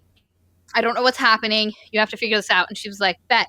And then they hear about the tea exchange. What basically happened was they were discussing politics the day before, and they were all taking tea from the same place. And Cardas ended up serving the last cup of tea to the king, but it also the cup of tea had also been like the cup itself had been sitting there for a hot second, so it also could have been tampered with, but we don't know how, because other people went to get tea near where the cup was. Yeah, and so long story short, like, the king ended up becoming poisoned, and then Cardas, as we've been told this, by the way, before, but it's all led up to this, he bites his thumb like this. When he's nervous. When he's, like, nervous, and so he does that, and his fingers had residue of it, so he ends up also, actually, ironically, being poisoned to some degree. And so, they question, here, you can go through this. Let me just go get another cup of this real quick. So they question his, Cardas's engraver, because Gorthus, the one I mentioned from before. And Gorthus is like, listen, and she basically tells the same story they got from the initial court, which is basically, like, she didn't see anyone, the cup was left unattended. But when the prince came to the room to talk to Cardas afterwards, and that's when Cardas got poisoned. So it was a bit afterwards, so it wasn't an immediate thing. And they start interviewing. So after interviewing Gorthus, they interview Pavatar, who is a dick and hates the Imperials, but he's very honest. And there's only one thing he lies about, which they ask, was there any health issues with the king prior to him dying? And he was like, no, he was in perfect health. He was the bestest boy in the whole world. And then they talk to Dari, the Saptra, the other official, And he like tells them some stuff, and the only thing, because Mallow can sense if somebody's like anxious, or like if their heartbeat increases, if their sweat changes from stress, and she thinks the only thing, she says, I'm not 100% sure, but I think, which I love, because one thing that we know is false is the ability to tell if someone's lying based on their actions and their heartbeat. It is disproven. It is pseudoscience. Don't believe it. There is no such thing as a human lie detector. Anyway, so she's like, the only thing I think he was lying about was what his negotiations with Cardass actually involved. Because he was like, just, we're just doing stuff about what the taxes will be when we become part of the Empire, no big. And they were like, that's a lie. And then after all of this, Anna's like, Gorthus lied to us. And everybody's like, what? How do you know? Like, she's like, I think Gorthus is the one who is the traitor who has been helping our dude out. And the reason is, earlier it was said that no Imperial had ever entered the reliquary place where the body of the king was laid out and the prince was kind of doing his vigil. No one said it. And she even asked a couple times, but Gorthus previously, when she was kind of reciting what she knows from memory, because you can get an engraver to kind of recall, and they go into almost like not a fugue state, but they go into the memories and they just start speaking what they know. And she spoke as if she had been into that sacred area that no Imperial was supposed to go. So they were like, oh shit, she went there when she shouldn't have. She was probably meeting someone she shouldn't. They were like, we know you were walking with someone. Tell us who it is. And she was like, he blackmailed me and he gave me money. And she's about to say who it was, but she's been fucking with her arm the whole time. And they were like, what is it? And they realized her arm's been poisoned. On her way in, a guard bumped into her and she got like pricked by something and she didn't notice it, but it was the same poison that killed the king and was poisoning Cardass. And so they were like, oh shit, it couldn't have been Cardass who killed the king, because now the poisoner has struck again to this lady. And they were like, why did they strike? And Anna was like, because she knew who was working with our Soonest Pictus. She knew who the problem is. And so that's when you kind of connect that the only reason the thefts never happened in the first week of the month is because that's when Cardass she was observing. Well, no, because that's when she was in the city giving the information. I mean. Because from her room, one of the things we learn is the sloping treasury houses that are kind of shit that they live in the main city. They can see the bay and all the ships going by. So that's how she knows the schedules. And then when she goes at the beginning of the month, that's when she gives the information. And that's why none of the thefts happen then. Also because she doesn't know the schedules for that week. But anyway, so they were like, they knew, someone here realized that I figured out that Gorthus was something, and they were going to kill her. And they're trying to figure out, but they don't really know just yet. So they leave the castle. What happens next? So what ends up happening is that this is when they're put into a corner, because Thalamide before now did not want to allow Din onto the shroud. That was like a last-ditch effort. Yeah, and they agreed that it would happen in 20 days. The shroud is a closed ecosystem, and so their deliveries into it happen on distinct schedules. And she was like, I'll let him in 20 days. But now Anna's like, fuck no. We're the King of Yarrow is dead. We've got this whole issue going on. What you got to say about that? And she's like, fine, let's do it. No, there's a piece of information they learn also that instigates this. They know that the guy has... Oh, that's what it is. They know that the marrow is being moved. Thalanai is like, I'm going to move the marrow. And they know that Soonest Pictus has 6 crates of the same fertilizer that he used to make the fucked up scene. Yeah, so earlier. It's a danger. So they're like, he is coming, and whatever he's doing, it is specific. Oh, because that's the other thing. They find out that Dari was actually not working on the getting the Yarrow into the kingdom. He was working on extending it because Cardass also knew about the marrow, and that it would that they wouldn't require Yarrow in the far future. That. And so they're like, okay, so whatever's happening, this Soonest Pictus is trying to stop this thing from happening. So the marrow and the shroud, like he's gonna attack the shroud. That's where it is. And she's like, well, if he's gonna attack the shroud, I need to move it. And then that's why Anna's like, we need to get Din on the shroud. I need information about Soonest Pictus. I don't have enough. Yes. And so this is my second favorite part of the book. It's very dreamlike. Love it so much. What ends up happening is that Din is required to go through certain grafts in order to allow him to be clean and ready to enter the shroud, which is it's not just about him being clean as in like like he has no contaminants. It's also his mind. His mind needs to be altered in order to be able to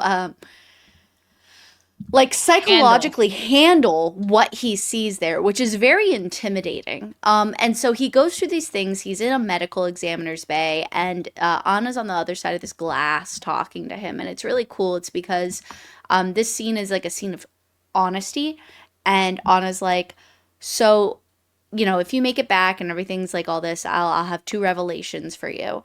Um, but also, like, be honest with me about these things. And Din is like, and then these things being, what are his goals? His goal, like, she's well aware that he wants to join the Become the Legionnaire. Legionnaires. She's like, we've already known Anna's somebody who believes in the maintenance of the internal systems of the system. Um, she's talked about, and it's been very metaphorical on multiple occasions, the idea of road maintenance and how Anna believes that the road maintenance workers are like some of the best Yeah. Empire's And people. maintenance itself being necessary Yeah, for, and that the IU decks as the is the kind of, maintenance. they are the That's what I'm getting maintenance. at. Yeah. Yeah.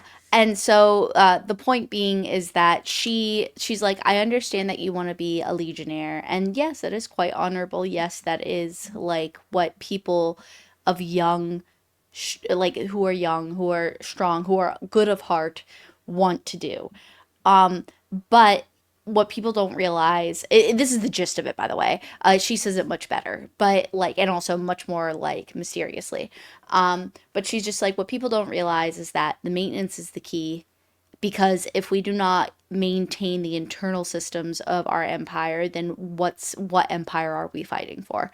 And so Also, I anyway, realized we Din need to is mention something really quick. Previously in the book, when they were asking Grelin about stuff, and she was like, "I wonder if he can't tell us about it." And Din was like, "What do you mean?" And she was like, "There are grafts within the Empire that can make it that mm, someone cannot tell something that they want to be secret. They'll affect their mind so that they physically cannot say anything." I'm just gonna leave that. That happens way earlier in the book, but we need it for something that's gonna happen later, and I just remembered it. yes. And so anyway, Also, so Din's like, she says, I will write you a letter of, if after all of this, recommendation. I will write you a letter of recommendation to the Legionnaires and let you get transferred. And he's like, I have too much debt. It'll never happen. And she's like, who's your debt with? And he's like, this shitty, and she's like, is it with this one shitty bank? And And he was like, yes, the it is with that shitty bank. and the only reason that he says all this, because he's under the influence of a lot of like stuff, because otherwise he never would have like told her all of this information and been that honest, because he's been keeping it pretty close to the chest. So anyway, then he goes uh to the shroud. He has Grelin. what's his name? Grelin. Grelin. Grelin is the one that's supposed to be his interpreter. It's because the tapping language. So he is to interrogate, but not like too harshly, because again, they're kind of like what's the word? Unstable. Yeah. He's to Ask them interrogate, questions. yes, the augurs, about Pictus. And Grelin is supposed to be the interpreter. And there's this like really cool like sequence of scenes. It's very dreamlike, very like strange, very like it's a little different, but still in the same vein of the narration style of the rest of the book, and it's really cool. Um, he ends up going to uh this also might have been because I was smoking, but like I thought this was the perfect scene to do this with. Like I literally was sitting there and my husband was like, hey, you want to smoke a little? And I was like, well, I gotta listen to my book. And he's like, okay, well, like, can you or can you not? And I was like listening to the scene. I was like, maybe like a little bit. And as I was listening to the scene, I was like, maybe this is the perfect scene for this. And so I started smoking and I was like, wow, this is a really good scene. Wow, fuck yeah. And so anyway, it is actually. So anyway, Graylin allows him to see the marrow, which is pretty crazy because almost nobody's seen it. It actually is described just like an organ. Like if anybody's seen a heart or a liver or anything else held in suspension for transport for a like organ donor or like for donation or something. But I actually also pictured it as an embryo. Yeah. Um, Because honestly, it's the way it's described, described. it's described like that because it's got this beat to it, and he says it's like a giant calf's liver is kind of what it looks like, and it's suspended in the ossuary, this the specialized ossuary moss, and it is like because it like you can see the moss is containing it, but every once in a while it like beats Yeah. in a way where It's you're like, almost like oh it's shit.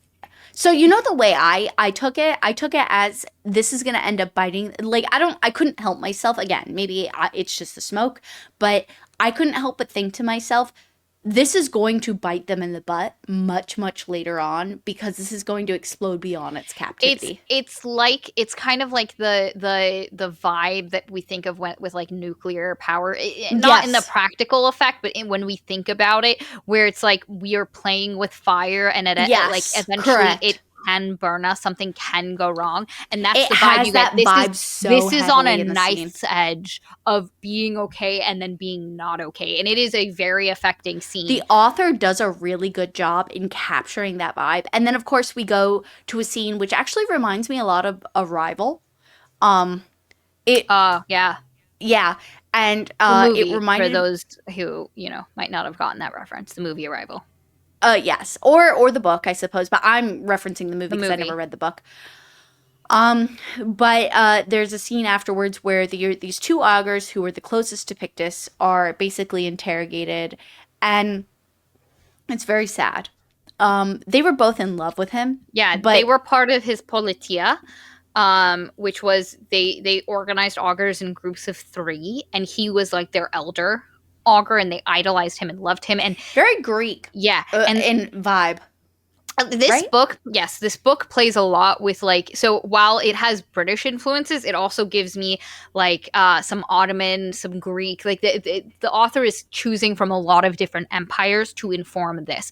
So the augur and even the term augur Yeah.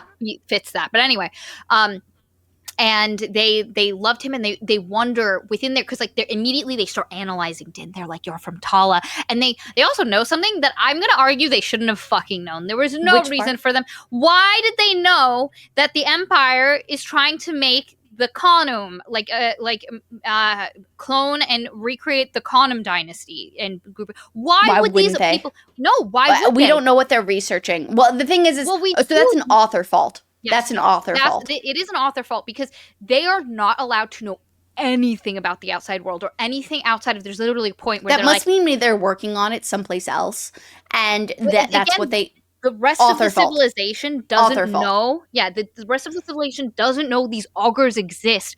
Why would they be telling them information like this? It's just such a weird thing because they're like, it is known. We know that. Like, why would you know that? Like, unless you previously, like, as APOS. But then again, I imagine only super high level APOS would know that this is how. Anyway, I mentioned that because it's going to become relevant later. But they immediately start analyzing Din, and he's told not to answer any of their questions and to only ask questions, and also to not drum his fingers, not hum, not Which he does a great nothing. job. He never fucks up. Yeah. And the one piece of information that he does choose to answer, he does to get his information that he needs. And basically, they're like, we think you're here because of something must have happened outside. They only would have sent an IUDEX officer if something terrible has happened. It is known. We think this is it. And he kind of gets the idea because they even say, is this about Pictus? Is Pictus alive? Like they were expecting, they were waiting that Pictus had done something. And it's a male and a female, and they both have, like, by the way, they're described as having, like, robes made of paper. It's very interesting. Yeah, like they carry their research and all their scribblings on their physical body, like attached to their clothing. It's really Which cool. is like very fun in concept, but strange in practice. But I like it as a fantasy novel piece. Like there are points where as they're talking, they reference something and they pull a piece of paper and yes. like read it. Like as like it's like they just got all the research, and he describes them as kind of like weird sheep. Like they're just kind of yes. fat and I poofy. loved that description. It is. And the scene, because I think the sheep are being shorn of their research at the end. Yeah. And so, like, I really liked that comparison. And there's also this fascinating idea that once they are no longer augurs, this personality dies. And Grelin tells us that earlier, where they ask him what was it like being an augur, and he's like, it's kind of like trying to describe a dream to you, where it's almost as if it's something that happened to something else. So he's like, I don't even know really what I was like as an augur. And when to translate for them, he has to take a little bit of the medicine to make him like baby augur level, just enough. And so he's speaking for them both as they're tapping out. Yeah, and he sits like facing Din at the glass with the other two on either side of him. So because there's this one point where Din says, "I will tell you everything when you're out of here," and he goes, they say, then it will not matter because we will not be. And it's this fascinating thing of they had this relationship with Soonest Pictus, the augur, and they eventually at one point upset him because he would, like, after something happened that upset him, he kept disappearing, and they tried to find him. So using their pattern recognition, they followed him. They thought he was going to try commit suicide, and they found him with his fist was full of something silver. Yes, and they thought it was thread. They thought it was a knife at first, and they thought he was going to jump out of one of the high points of the shroud, and then they realized no, he wasn't actually jumping. They followed him down into where he was going, and he was going to a previously closed off portion of the shroud that had been contaminated, and he had built a shrine, and it looks very much like things we are described at in the court of Yarrow, where they have these kind of figureheads of ancient kings that and these ones act as if they're supposed to hold something, like the three of them make this thing, and it was the shrine, and like immediately our boy is like, oh shit, Soonest Pictus, because the other thing I have to mention, we didn't explain this. We learn from the prince that he is 1/4 Rathrus from his grandmother, because the part of the problem with Yarrow being such a small kingdom is they at a certain point lose genetic diversity for like making babies, so they had to get imperial wives, so Rathrus, Tala, different areas, and so the Dari, the one guy is also like 1/4 Rathrus. And so you learn that like people like there are these features and different people that kind of affect it, and our boy Din is like, oh my god, Soonest Pictus was Yarrow, one of the twins or triplets. He thinks so the king of Yarrow had 200 something kids. He just thinks he's one of the kids. He's like, oh my god, what if this guy, but like, honestly, Maria, me as the reader, I was like, oh, he's the twin of the prince. Like, at this point. I thought he was just one of the kids. Absolutely not. He's absolutely the twin of the prince. Like, because the thing is guys, like, as Maria previously mentioned, it's mentioned pretty heavily in 2 spaces that's worth mentioning, that they're like, yeah, they have twins and twins and twins. And I'm just like, okay, so yeah, I've heard this story before. The king himself was a twin. So there was a brief period of time, by the way, where I thought like Pictus might have been like, it's at this point that I thought this. Yeah, I thought to myself, oh, is Pictus like, because there is this mention, guys, that the records of Pictus is when he came to Rothris and he was raised in Rothris, that his age wasn't the correct age. His birth age didn't match the way he looked. There seemed to be when he came to the shroud and they looked into him, they were like, they went back. That's off. The one guy was like, he looked older than what they said his age was. Yes, and so I myself thought, okay, it's one of 2 options. It's either that he is the twin of the king, but I think that's too old, or he's the twin of the prince, and I think that's actually what it is. And I remember thinking that at this point, and so I thought the play up to it was a little like... So... I didn't think he was the twin. It didn't come to me immediately, partially just because it was never described that the prince looked particularly Rathrus, but he was described as looking very much and having Rathrus features, so it didn't immediately... The paint is what got me. The prince, guys, when he's described during the funeral and stuff, he has heavy paints on his face, and I remember thinking, that's gonna come up again, and it did. Yeah. It did. And so in this case, Katie picked it up before I did, but I immediately, you were like, oh, this is one of the king's kids. Like this guy was involved in some, and not just like, he's not just Yarrow. He thinks he is owed something. He's royal blood. And he, like, his attack on the Shroud was probably calculated. After Din, like, gets all this information, he goes to Anna. Anna is like, okay, yeah, this guy is probably connected. And she's like, but there's a piece missing. I don't know. Oh, no. So then they're putting all of this together, and then they hear that the Saptra Dari has escaped the high city. The gist of it. I can put this away. He took off, and he stole all of the treasury, like all the just wealth. About all of the treasury, everything worth having. Not the Empire's treasury, but the Yarrow treasury. So now the prince is like destitute. He ain't got no money. Dari's run the fuck off, and they were like, we need to go after him. And they know there are old Yarrow lord houses in this one area, and they use Mallow's nose, so they get the wardens. And it's really cool, actually. So not just her, but the other ladies, and also the other wardens, which are I'm presuming they're men too. It's actually interesting. So what they do is they go and they get Satrap Dari's like laundry, which they hoped they hadn't cleaned yet, and they hadn't, and they use this mechanism to basically squeeze out the absolute essence of his sweat and groin they smell. Put another liquid on it and that attaches it, and they get like a vial, and they can use it to track him. And then what they do is they put mittens on, and they put like knee pads, and they crawl like dogs. And even Din's like, are you gonna crawl the whole way? And she's like, well, you would too if you could smell really good with your nose and could smell to the ground, so let's go. Yeah. And so they go off and they start tracking, and then they smell a horse, and they realize, oh. And then they were like, he couldn't have taken all of that with a horse. She's like, it must have been a carriage. Like, and he also took a ton of the guards with him that were loyal to him. Yeah. And so they end up tracing him, and they know that there are these certain houses that they use. And so they find one that is Dari's, like ancestral home, and so they go there, and there's a ton of the guys, and they basically, a fight happens, this all breaks out. Dari ends up getting killed because a bunch of the servants who are there's a 15-year-old servant girl who was one of the ones, like I mentioned before, one of the slaves, basically like stuck on the land. You were just like forced to work for it. She ended up killing him, and it was an accident. This was not planned to have happened. They did not want him to die. They wanted to interview him and figure out how he was working with Pictus.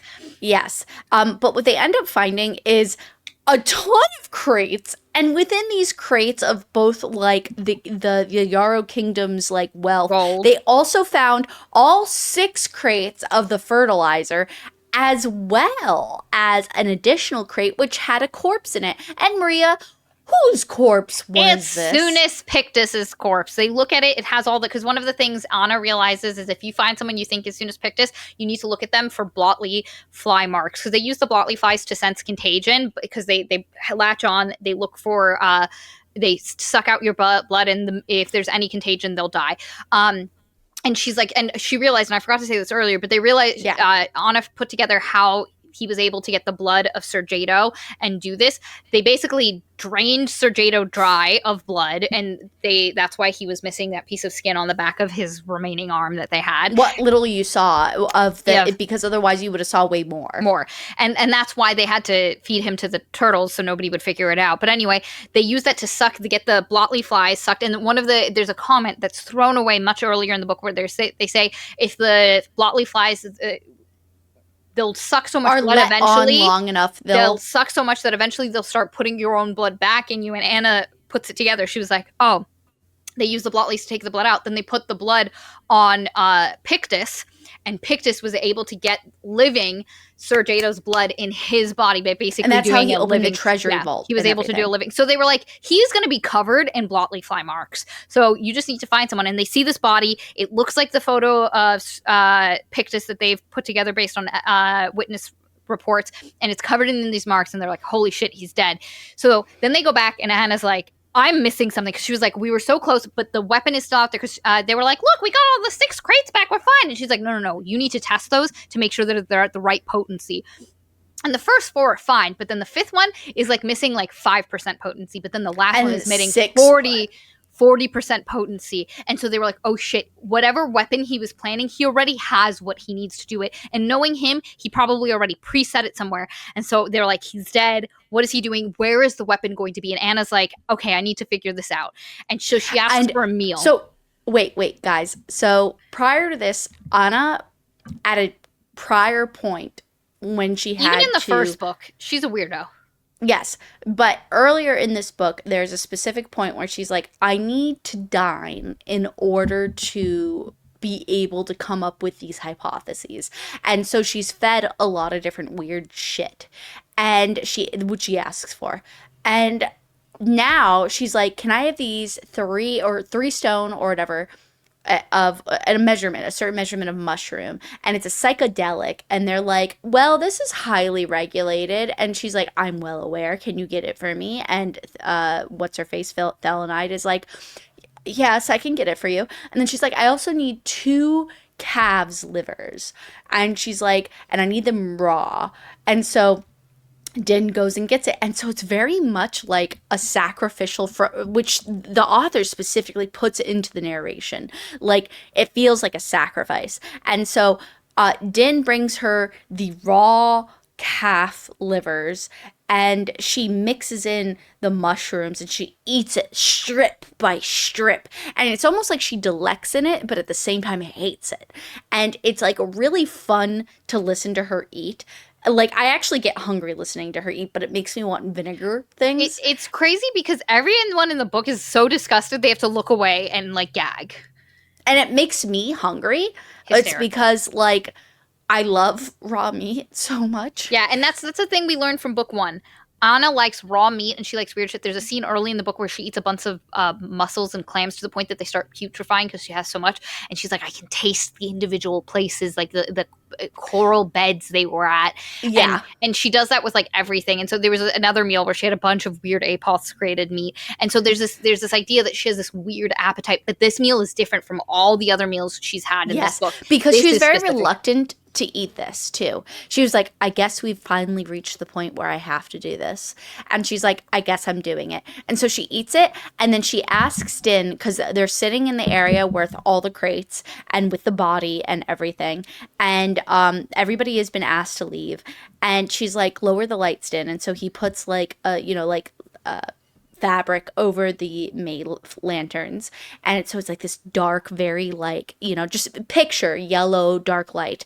And this is what I told Maria reminded me of the other mother from Coraline. The way Anna is described in changing, and it's not a huge change, it's a slight change in appearance / more so in aura. And she like horrifically kind of like elongates. There's even this one description of her neck elongating, and I'm like, oh my god, she's horrific sounding. And she has a deeper guttural voice, and she ends up figuring out through these digestive forces and what I presume is it's the obviously the hallucinogenics, so her mind has been altered, so she's able to access a different part of her mind that she isn't usually able to, in combination with a lot of like just iron and body things that she probably needs to make it function. And she's like, and she runs over to the corpse and she pries open a tooth, and she's like, this tooth, it's like an imperial tooth. It's just, why would Pictus change his teeth if he was out in the wilds for all this time? Yeah, why would he have teeth perfect fucked teeth? up? Yeah, why would he have perfect teeth? And this is brought up several times, by the way, so that is foreshadowed. So it feels right. But the way we're saying it might seem abrupt. And so, anyway, she's like, aha, I've got it. And she's terrifying and she Din. Turns to Din, and the light catches, and she's not wearing her blindfold, and her eyes are twitching. And so this was the first moment where I was like, oh, I know what Anna is. Like, yeah, me too. You kind of put together, because one of the things you learn much earlier is all the sublimes are individual components of what used to make up the Conum, which were so there's the current people that live in the Empire, and then there was this previous like step of evolution, this different race called the Khanum, and that's what the Emperor is. But he's the last of his race. They stopped having kids. You know They what it kind of died reminds out. me of? What? It reminds me of Alien and Prometheus, and like this is the I never seen. Promethean. Oh well, whatever. These are the Promethean people, except for the Promethean people are more like just like really pale like hobgoblins versus like whatever the fuck Anna is. Yeah, and they had all of the abilities of all of the sublimes, and so They're sublimes like are gods. yeah, sublimes were an attempt to make parts of the Khanum in the current people in a way that they could handle, because otherwise it would be too overwhelming. And previously, when he was interviewing the augurs, they mentioned something of the Khanum had such they would enter fugue states where they would be able to access all the parts of their mind and figure things out. And he also says something about when they were attempting to make the clones, or when they were trying to populate the Khanum population, they made these abominations with weird appetites that died after a year or two. And so all of this kind of comes together, and you see her eyes and you're like, oh, her eyes are doing the engraving thing. Like she's accessing her memories in a specific way. And you're like, oh, because like at first you're like, is she an engraving? And you're like, no, there's no way. No. That's too simple. And you start putting together something that obviously is going to come to fruition later. But anyway, she's like, I've done it. So after she comes down a little bit, they end up putting together a plan, and she's like, I need you guys to do exactly what I say. And Thel and I at this point is like, whatever you say, like grunt work, be damned, I'm here for it. And basically, and the book does the thing where like everybody in the group knows the plan, but you, the reader, don't. It like cuts away. And there's this point where they're heading to the court because they've been summoned. And they have to return the treasure that they found from the Dari. one guy. Yeah, Dari. And so they have to return the treasure to the Yarrow king, the prince, now king, and everything. So they're all going on their way. But as they're going along their way, specifically Anna's like, hey, let me know when this red flare goes up from Thalamide. Thalamide's doing my bidding. And when she does the certain thing, a red flare is going to go up. And so even if you cannot see it, Mallow, who is still with us, by the way, we've really neglected her in the descriptions, but she's here all along. And Mallow should be able to hear it from her. Well, no, she'll hear her. Yeah, her wardens will see it, and then they will alert That's her. what I mean. Yeah. And so the point being is like, hey, when this happens, let me know. Until then, I guess I'll just have to walk slower. We'll have to vamp, basically. Yes. Anna has to vamp. So they get to the court, and they're vamping, and they're like, "Here's the thing." And Pavitar's like, "Why didn't you bring it earlier? You stinky Imperials!" And then she's like, "Oh, we're just vamping." And then when the signal finally goes off, Anna's like, "Okay." She's like, "Actually, I'm here to tell you everything and expose everything. And I've got a story. We know what happened because they bring in the body." Like, they bring in the crate that had the body, and they were like, why the fuck did you bring a body in? And they were like, this guy is the one that fucked all of this up for you. He is the person that caused all of these issues. And they were like, what is going on? She's like, I'm going to tell you a story, but I'd also like to play some music. She brings her Pythian lyres that she's attached tied together and so she can play stuff. She can play one, but they'll both play. And she's like, I'm going to play this for you. And she starts playing, and it's very discordant. And everybody's like, no. And she's like, here's my oath coin that Dari gave to Din. I am going to give it to you, old prince, and you have to listen to my song. And he's like, I guess I do, because this is barely asking for anything. Yeah, and hear my story, and you can't stop me. And so he's like, okay. And so then she starts playing, and she's like, she basically tells, like, this is Sunas Pictus. He is actually Yarrow, and he was sent to the Shroud. He's actually the king's son sent away to infiltrate the Empire. And then he was supposed to destroy the Shroud, but it didn't work. And then he came here, and he was working with Dari, and they were like, what proof do you have of this? And they were like, and your king didn't know about it, or like didn't say anything because he got old and his mind went bad. And so that's why he didn't tell anyone about this. And Pavitar, who we know is super, super loyal to the royal family and super prideful in them. And he was like, don't you dare talk shit about my king. And then she's like, you can't stop me. I got the coin. And she's like, now I shall play my song. And she was like, I'm going to make the dead man speak, and he shall tell you. Oh, this is so good, isn't it? It is. So she starts playing, but really shitty. Like, it's annoying everybody, and they're like, "Oh my god!" And she's like, "It's literally what I picture." Maria used to play what she said was one of her like enjoyed songs from It's from Hayao Miyazaki. Not no, Miyazaki, it's Joe Hisashi. thank you, Joe Hisashi. And there is one song, I forget what it's called, but Maria loves it and I fucking hate it. And it It's not sounds that like it's not even that I loved it. It just was on the one CD and it I played and I never minded it. any time she played this shit, it made me want to rip my hair out. And it's because it's supposed to make you want to rip your hair out. It's a song that is supposed to cause anxiety and it's strings that are very discordant and like And that's what she plays. yeah, and it's not even that. It's like there's no rhythm. There's no like every time it has a pattern. Every time ends. it starts to, it ends. Yeah, exactly. And it like has a pattern, and then like the rhythm's weird. And anytime you might get something, and everybody's like getting pissed, and then all of a sudden there's a wail, and everybody's like, "Who the fuck just wailed?" And then they're like, "We don't know." And part of this is like, "What the fuck?" And then it happens again, and everybody looks, and the prince is fucking wailing and clutching his head, freaking out, and you're like, oh fuck, Soonest Pictus is a prince. And this is by this moment, like prior to the scene, you're like, Soonest Pictus is gonna be the prince, and he's the twin. And so basically, yeah, Soonest Pictus was the twin to the Prince of Yarrow. And he was sent away by his father. Nobody knew about it. So, and Soonest Pictus didn't even tell Dari that it was happening. He was just using him as a patsy to create this plan because he wanted to destroy the but that's how unorganized and how small-minded it really is at the end. And I think that's supposed to come across that way because he was just a thrown away rag in the end. And the thing that is that augurs can't stand like partial codes and stuff, and so Anna's they struggle with any music that they cannot. They want to read pattern into music, which is not to make meaning. Yeah, to make meaning. And you shouldn't be doing that generally, but this music has no pattern. Anytime it got close to one, it would break it, which literally hurts their little auger brains. And this guy has been the prince since before we saw the prince at the start of the book. Soonest Pictus has traded places him forever ago because we never mentioned it, but basically there's this little plot point of these dogs being killed, and the dogs would probably scent on a hunting and smell. trip. Yeah.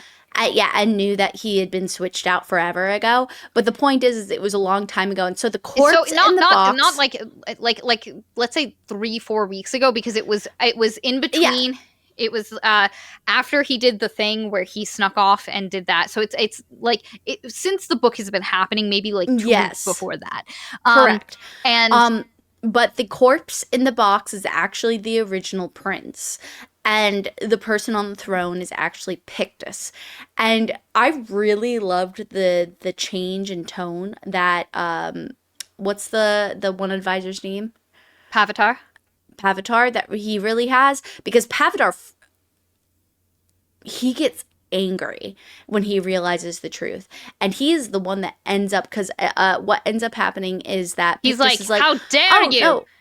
Yeah. Continue. Don't you say that about my prince. And Anna's like, well, if you want to check, Soonest Pictus had a bunch of bot flies all over him, so the prince just needs to show us his arms, and if his arms are clear, it's not Soonest Pictus. And so Pavitar is like, my prince, please show us your arm, let's prove them wrong. He won't. And he's like, no, I won't, I'm not going to entertain any of this, that's so rude. And Pavitar's like, knows come on. that that's not the way his prince would handle it. Also, like, why else not? And she's like, it's you. And so at this moment, his face changes. He stops the patterned performance of the prince, and he becomes, and Pavitar's like, oh fuck. So he starts looking at the corpse in the thing, and he's like, that's my fucking prince.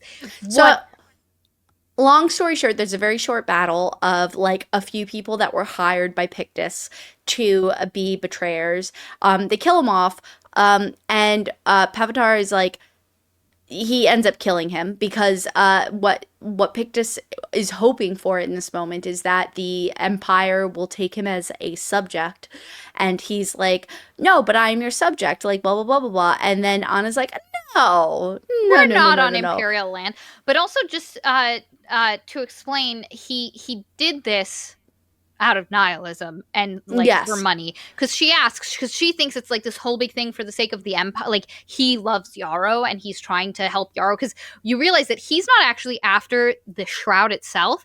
He actually wants the shroud to stay so that the empire will keep paying Yarrow to use its land and its power. And he's just put himself here. And so she originally thinks, and he was like, no, I didn't actually care about that. When I met my father for the first time, he was just an old, wrinkly old man, and he was just a human, and kings don't mean shit. So if someone's gonna be king, it might as well be me, baby. And she's like, nihilism? That's it? That's what motivated you? And she's so upset by this. She's so upset. And he basically like says that like you get some detail about how he did some of the, so she explains more detail about how he does some of the stuff, but eventually he is like, no one in the empire, like if there's corruption in the empire, it doesn't get taken care of. There are kings, there are rulers, masters, and there are slaves.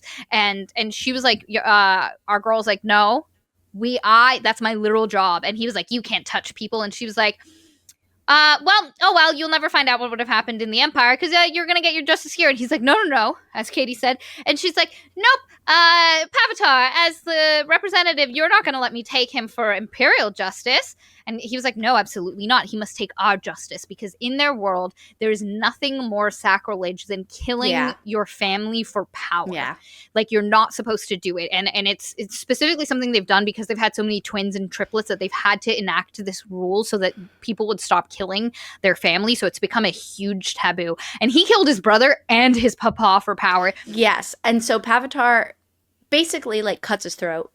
And what's really lovely after this is he goes to the corpse in the box, he cradles it, and he cries over it. And this is when you really realize, even though you didn't need this characterization all that much, is that even though he wasn't the father of this child, he raised him like a father.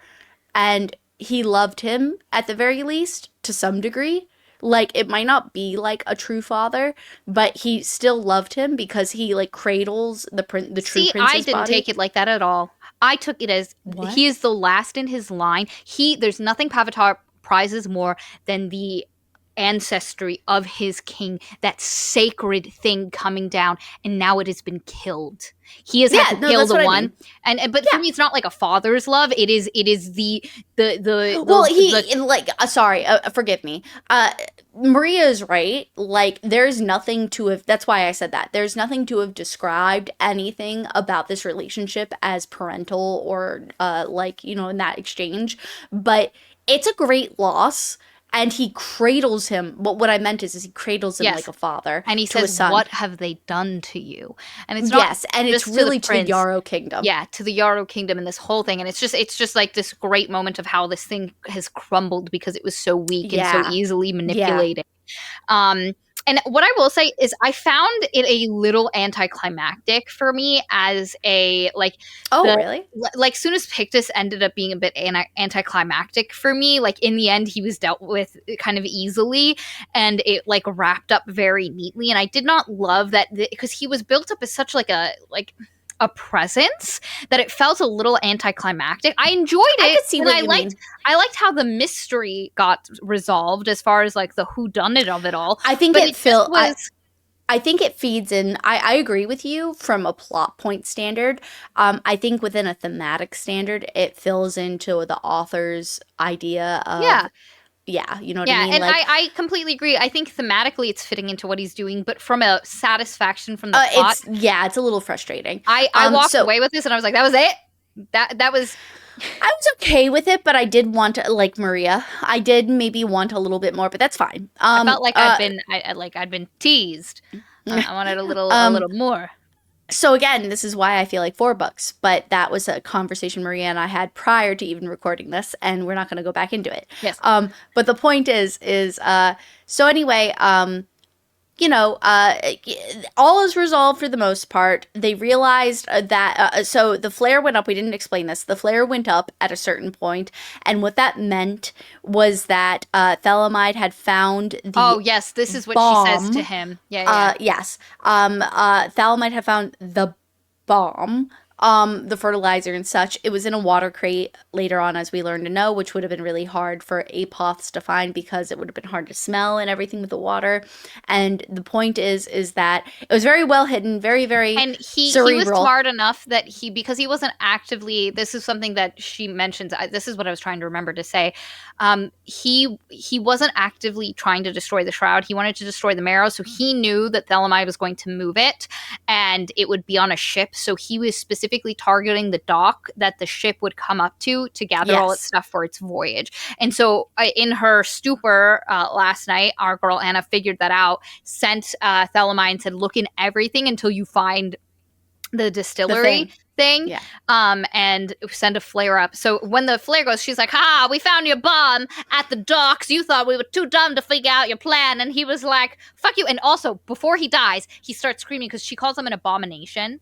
And he's like, an abomination. I know what you truly are. I know what you are. You say you hate kings, but you are. And then he gets his throat, he gets chopped by Pavatar. And so you're like, ooh, and again. As soon as that was said, I was like, oh, I know what Anna is. Yeah. Well, again, when she started doing the eye fluttering thing earlier and the whole thing, I was like, oh my God. And in this, yeah, me too. You're like, oh my God, this is, he was like, I smell it on you. And you're like, holy shit. But anyway, so then they go down to the docks and Anna's not doing good. She's super overstimulated. One of the things you learn about her is she stays in her rooms all the time because too much stimulation hurts her brain. So they go and she's like, I'm going to have to go to the Medicars Bay eventually at some point. And he's like, do you want to go now? And she's like, no, not until it's done. She's like, we have to go there and you're going to have to do it, Din. And he was like, what? And then she's like, you're just going to have to do it. So they go and Thelmai's found the thing. They found the distillery, and how the bomb worked was there was vines and certain funguses that were growing around it that were all dependent on each other, but they all had a specific lifespan. So when the one died, the rest would slowly die. And so it would explode right as the ship was loading it, after it had been loaded onto the ship. So he was smart enough, and Thelma even says, I created this genius who knew my plan to the point that he knew exactly when to and she's like, I already disabled it. And then she's like, okay, Din, I'm ready. And Din's like, for what? What are we doing? And she's like, you have to arrest me. You can't help but love Thalamide in this I like her instance. so much. I like her so much. I like her throughout the book. Me too. She's very likable. But she ends up saying in this moment to Din, she's like, hey, and she says something very beautiful. She's like, I might have, I'm not going to quote it right, but she's like, I might have been the person who fought for this really beautiful future for everybody could have a better version of what we have now. But I'm not the hand that is, I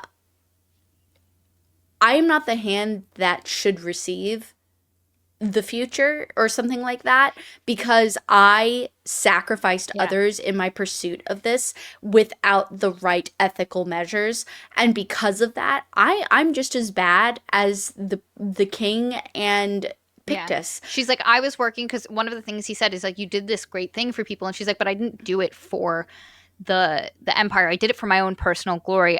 You convince yourself that your plan, your glory, even if it's for what you think is the right reasons, regardless of the motivation, you convince yourself you're correct.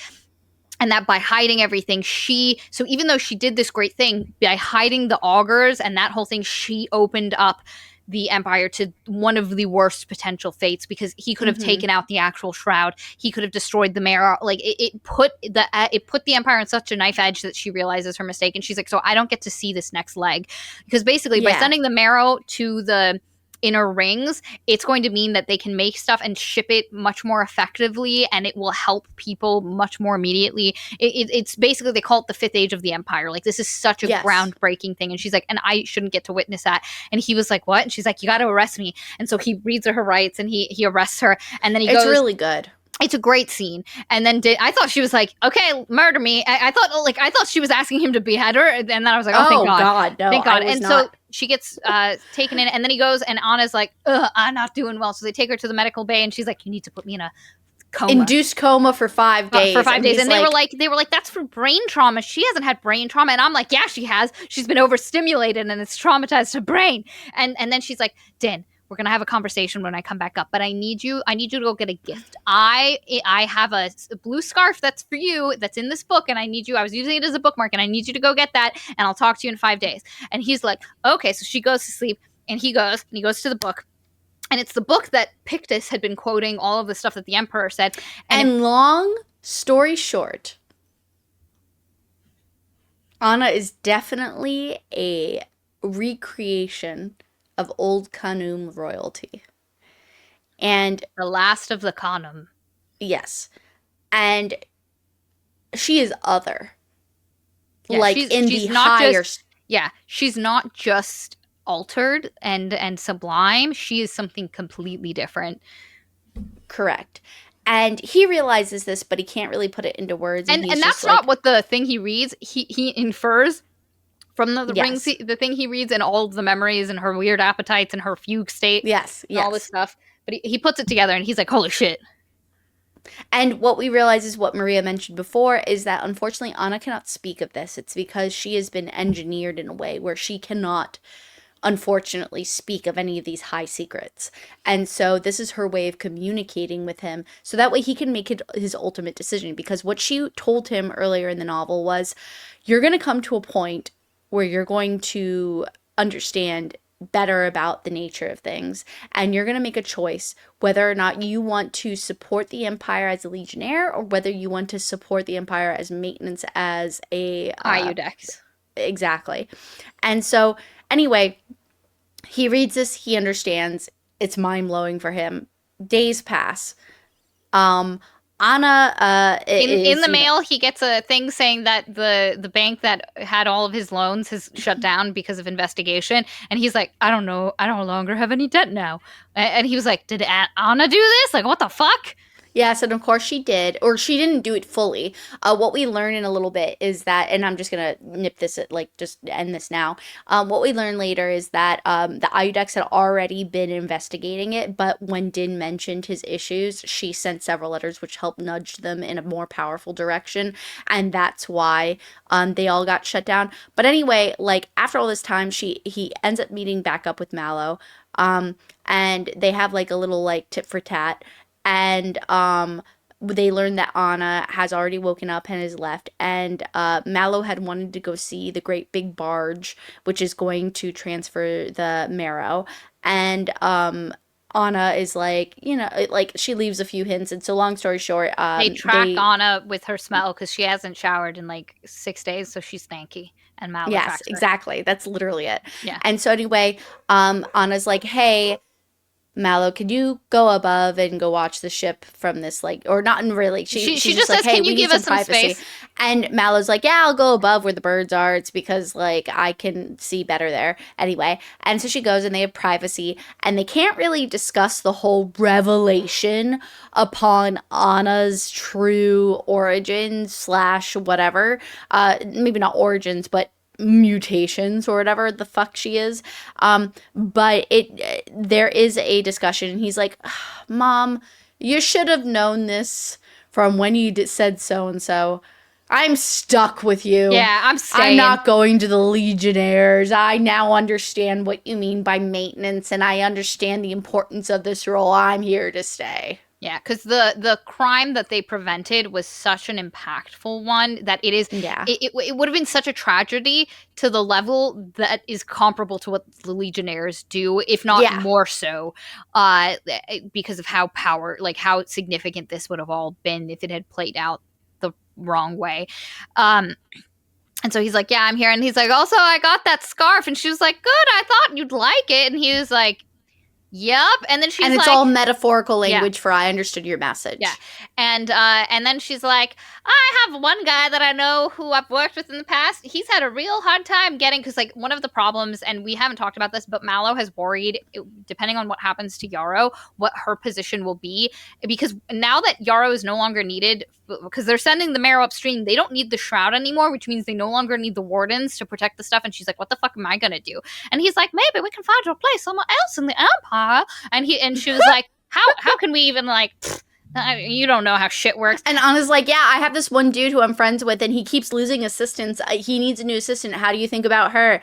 And so long story short, everything ties up real beautifully, and everybody has a happy ending here, for now. Except there's this beautiful thing, and I think it connects to one of the ways I feel was at the end of these stories. But there's this beautiful note about how Anna and Din both process the end of a case, where they both Yeah. feel desolate and incomplete. Like they're on this high that finally solving it is great, but then in the aftermath of solving it, It's the end of it. There's this lostness, and he didn't realize that Anna also experienced it, and for her it's even more so because that's the game's afoot. That's what like gets her going. You know what? It reminds me of the first movie in the Lord of the Rings. Like, it reminds me of the adventure, the intrigue, the engagement, the relationships made. Like, the journey is over. It's done with. So it is a death. See, for me, it reminds me more of Frodo at the very end, where he's so impacted that he is different. Like everybody else is happy at the end of it, just like everybody else dealing with this is happy at the end of it. But they, the investigators of it, are changed and left. I think we're talking about something basically the same, but like processing it differently. Yeah. It's because I think that sounds about the same. Yeah, and so that's how it ends. Like I said, there are certain things in this that I had some problems with. There's places where I felt the author's hand kind of showed, like where the augurs were like, "Oh, we know about this thing that we shouldn't, because all we're supposed to know is fucking entrails of leviathans. Why would anyone tell us this thing?" And again, you could be like, "Oh, maybe in their previous positions," but like they were baby apoths. Like they came here.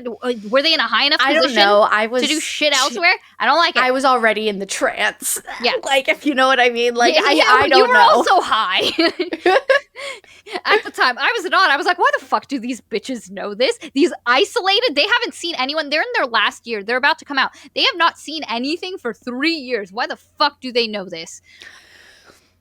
That's fair. I would have to reread it to even like pick up on it and then like maybe think about it. And then what I told Maria at the beginning of all of this was this. As I was listening to this, I felt a slight discomfort because I was like, you know, I'm not like the best mind, nor am I even remotely like adequately studied on the concept of imperialism and slavery and like the influence that it can have and such as just like a capsule shoved in one concept, so you understand.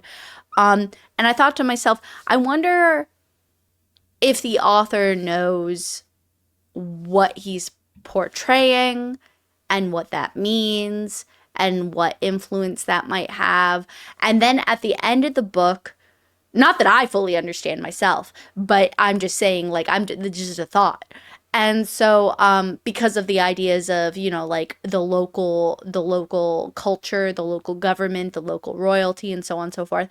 And then at the end of the book, there's this author's note that's a little long, honestly. And it explains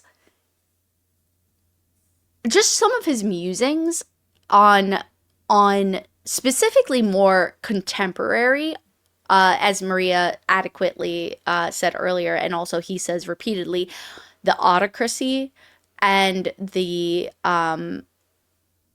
overall concept of a king, or what kings mean in the mind. And he goes into the idea of King Arthur and how like that has influenced fantasy and stuff like that. And it's really like just nice to hear. It's very beautifully written.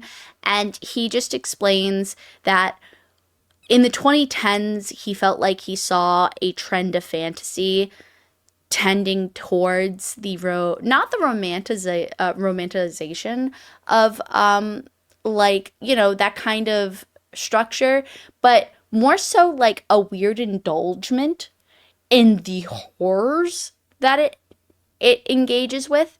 Like he addresses like TV culture, movies, books, and how like it seemed to be represented that kings, queens, and anybody in power would do these horrific atrocities, but it was almost like a pornographic representation of it. He doesn't say that. I'm using that word. But what I mean by pornographic is like an overindulgence. Like it and that's what he says. And that since then he has noticed in the 2020s that there is more criticism more so on that. Like that was the beginning of a criticism, but not yet the engagement with it. And that there's a little bit more criticism, especially with like politics, although he does not go into it. Um, and I just thought that was really, I liked that. I'm glad that he, at the very least, addressed this thought that I had as I was listening to it. And while I don't know if it's anything enlightening or anything like that, I wouldn't say that. It is at the very least a self-awareness that makes me glad. And it was a message that was very positive in nature, because he hopes that his literature will someday help inspire things that will. And Maria and I had a discussion on the whole idea of the empire versus the Yarrow kingdom, and the empire still being good, but me hoping, and also her, I'm presumably hoping, that like the empire is still being criticized and still going to be, but it's more like democratic, and I don't know, like that's a hard concept to address. He basically said that like when he wrote Yarrow, it was with the idea of medieval, exploring a medieval, because like the fantasy of the autocracy, like the fantasy is tied to autocracy, and the idolization of the heir, the king, the knight, all of that stuff, and the kind of the obsession with it, and how the current state of the world kind of heightens that for him, as well as needing to be more circumspect about that. And he specifically wrote Yarrow to be that, and not just in a terrible way. He said he also gave it like some glitz and glam. Like he didn't want to just make oh, look at this terrible autocracy. Oh God, Maria's so much better at explaining my thoughts. Continue. But shut up! Don't say it. I wasn't saying like that. I was just saying like it was more like yes, I get it. Continuing. But and how that he was trying to do something more nuanced. But the problem for me, and Katie's kind of touched on it, is that like Yarrow is the autocracy that tumbles because of its own faults, and like the empire is like, wow, we're so glad we stopped all of that. And I'm like, you're an empire, sir. Like, and so that's what Katie's saying, is we hope that eventually there will be an assessment, and because so far the empire is like, wow, what a nice empire. It's kind of democratic here. Yes, we did a lot of colonialism, because there's like all these different groups of people who are now all part of the empire, like all of these different like what used to be individual countries that are now all under this. So there was colonialism that happened, and like Yarrow is like, we don't want your colonial bullshit. And so like on one hand you're like, yeah, Yarrow, and then Yarrow is like, and then but you find out Yarrow's actually kind of not good, and they've got like indentured servitude, but with no one indentured. It's just constant servitude, and you're born into it, and they also have like the weird things happening with the autocracy, bad, and then at the end it's like, wow. Because like there's this point where Mallow's like, I wish the empire would just come and take us so that all the other people could be not servants anymore. Yeah, I did not of the thing that, and you're like colonialism, like what's. And so I think and this is what Katie's saying, because for me I was like, because I finished the book and I was just like, wow, okay, but then when I read the author's note I was like, because like at first I was just like, okay, the empire is not that great, but when you're specifically like, you find out in the author's note that he's like specifically making this commentary, I'm like I wouldn't say he's specifically. I would not say he said he literally says he writes Yarrow to be. No, he said that he originally wrote it to be medieval, but then he tried to make it seem more like, he wanted to make it seem less like this. He wanted to make it seem more real. Yes, and in that realness, there were some, as Maria said, glitzing lamb. But what I mean is like there's some love and truth to it, and some real culture to it. And I will say that there are times where you're kind of enamored by the culture of Yarrow, and like the sense of tradition, and like the impressiveness of the city and stuff like that. But again, it's just one of those things where like the empire comes in and the do heckin' smash. To me, like what will really hit it home and it means a lot to me is if he has enough self-awareness. And it seems like he does, based off the author's note. I think that's where we're going. Because I think the empire is going to be critiqued. Yes. And when it does, because it has to be, because so far there's been too many critiquing mentions. And also so, the whole point of the Leviathans, like them stopping this natural process. Exactly. That's what I mean. For thousands of years. So I think it's going to happen. It just, like, when you first get that, you're just like, like that was, and again, I think it's part of the process. That had that immediate reaction, But yeah, we'll see how it goes. I definitely will read the third book. We will read the third book. It isn't out yet, so we have to wait for that. It is June, I think June you said. 2026. And the author is supposedly this is just going to be 3 books. We'll see. My Katie definitely wants it to be more than 3, and I do. I want it to be 4 to 6, but I'm probably not going to get that. yeah, so we'll see how it goes and how it finishes. It's just a fun book to read, and there is some like darker stuff. But again, this book for me just doesn't hit emotionally. Like it doesn't get to the like emotional stakes or like where I'm like there was one moment where I was slightly horrified, and that's the moment where you're looking in and you're seeing the marrow in its suspended thing and like it beats and you're like, oh shit, that's really fucking dangerous. But besides that, there was no points where I was like actively scared or like where so I was no on the vivid same page. Emotional pieces like that, like where it's like really sharp, and but where that doesn't mean you're it's feeling not... what the care and again, I enjoyed it and I still like this book series, but if that's something you need, it might be you might find it lacking here. Yeah, and I could for see me, that. that's what would take this book from like this book series, if we think of our scale that we use to rank things, there's the crisp and then there's that second layer, the crunchy. Like this is for me is crunchy. I wouldn't say it goes into the crisp category. That might change as a series depending on the third book, but it's definitely like a good book that I enjoy. I just wouldn't say it's great. It wouldn't go on my favorites.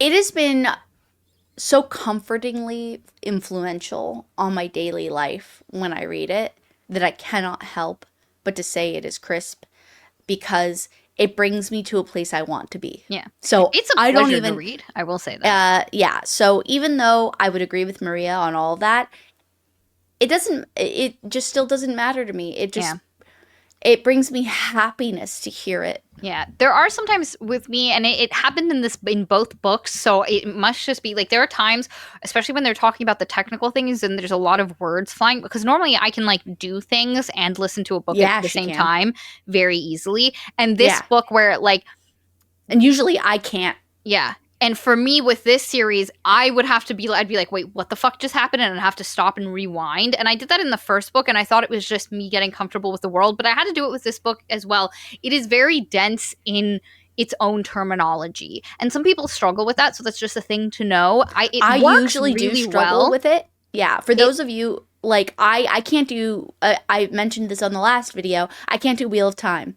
But I can do this, so there's that. Yeah, and but it overall is interesting. I like Anna. I like Din. I like them as a little duo. I liked Malo as a character. I thought she was really fun and added some like a different flavor. I personally could have used less about Din the babe magnet. And his oh god, that's fine. It's so minor. It's just like outside of him being tired some nights, I was like, I don't understand why this is here. And that's just because it preference. helps maybe characterize for something in the future is what I'm hoping for, because otherwise it does feel throwaway. Yeah.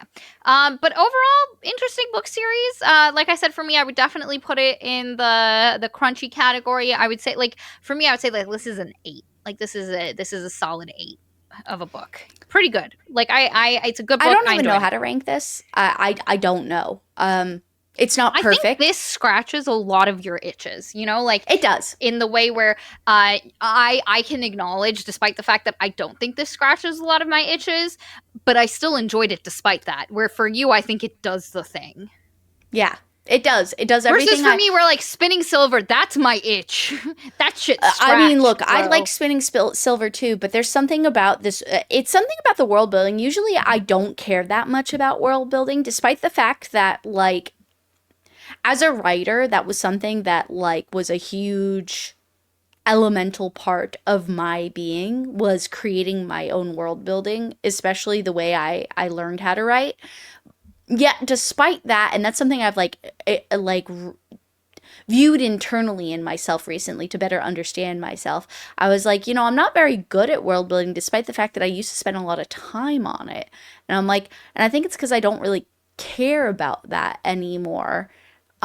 But despite that, when I view it, it's something that really, God, just like, you know, just like Mad Max, just like Bleach, just like this. Like, anytime there's a creator that's able to create all those things, like there's something about, and especially like if it's a particular tone that I really like, and this one is, like, it's just something that I can't help but love. It's the same thing, like when I watch Mad Max, there's a few things where I'm like, I mean, I'm not a director, I'm not an actor, I don't know how to do it better, but like there are a few things where I'm like, oh, that irritates me a little. I don't like that thing, but it's so overwhelmingly what I want And that the I package just, is lovely. yeah, I like it. Yeah. So anyway, that's me. That's it for this book. Thank you for being here. Thank you for listening. You guys will get this on Friday. I don't know. You'll eventually get it. It'll be on a Friday. So happy Friday, y'all. If you got this far, hashtag. Where are we gonna hashtag, Katie? Hashtag minnow guts. Oh God, hashtag minnow guts. So just throw that down there. People will be real curious what that's about. And like, subscribe, comment. It really helps us in the algorithm. Also, if you have the time, the energy, and the financial ability, join our Patreon. Yeah, have a That's great day. Good luck in our Bye. dystopian future.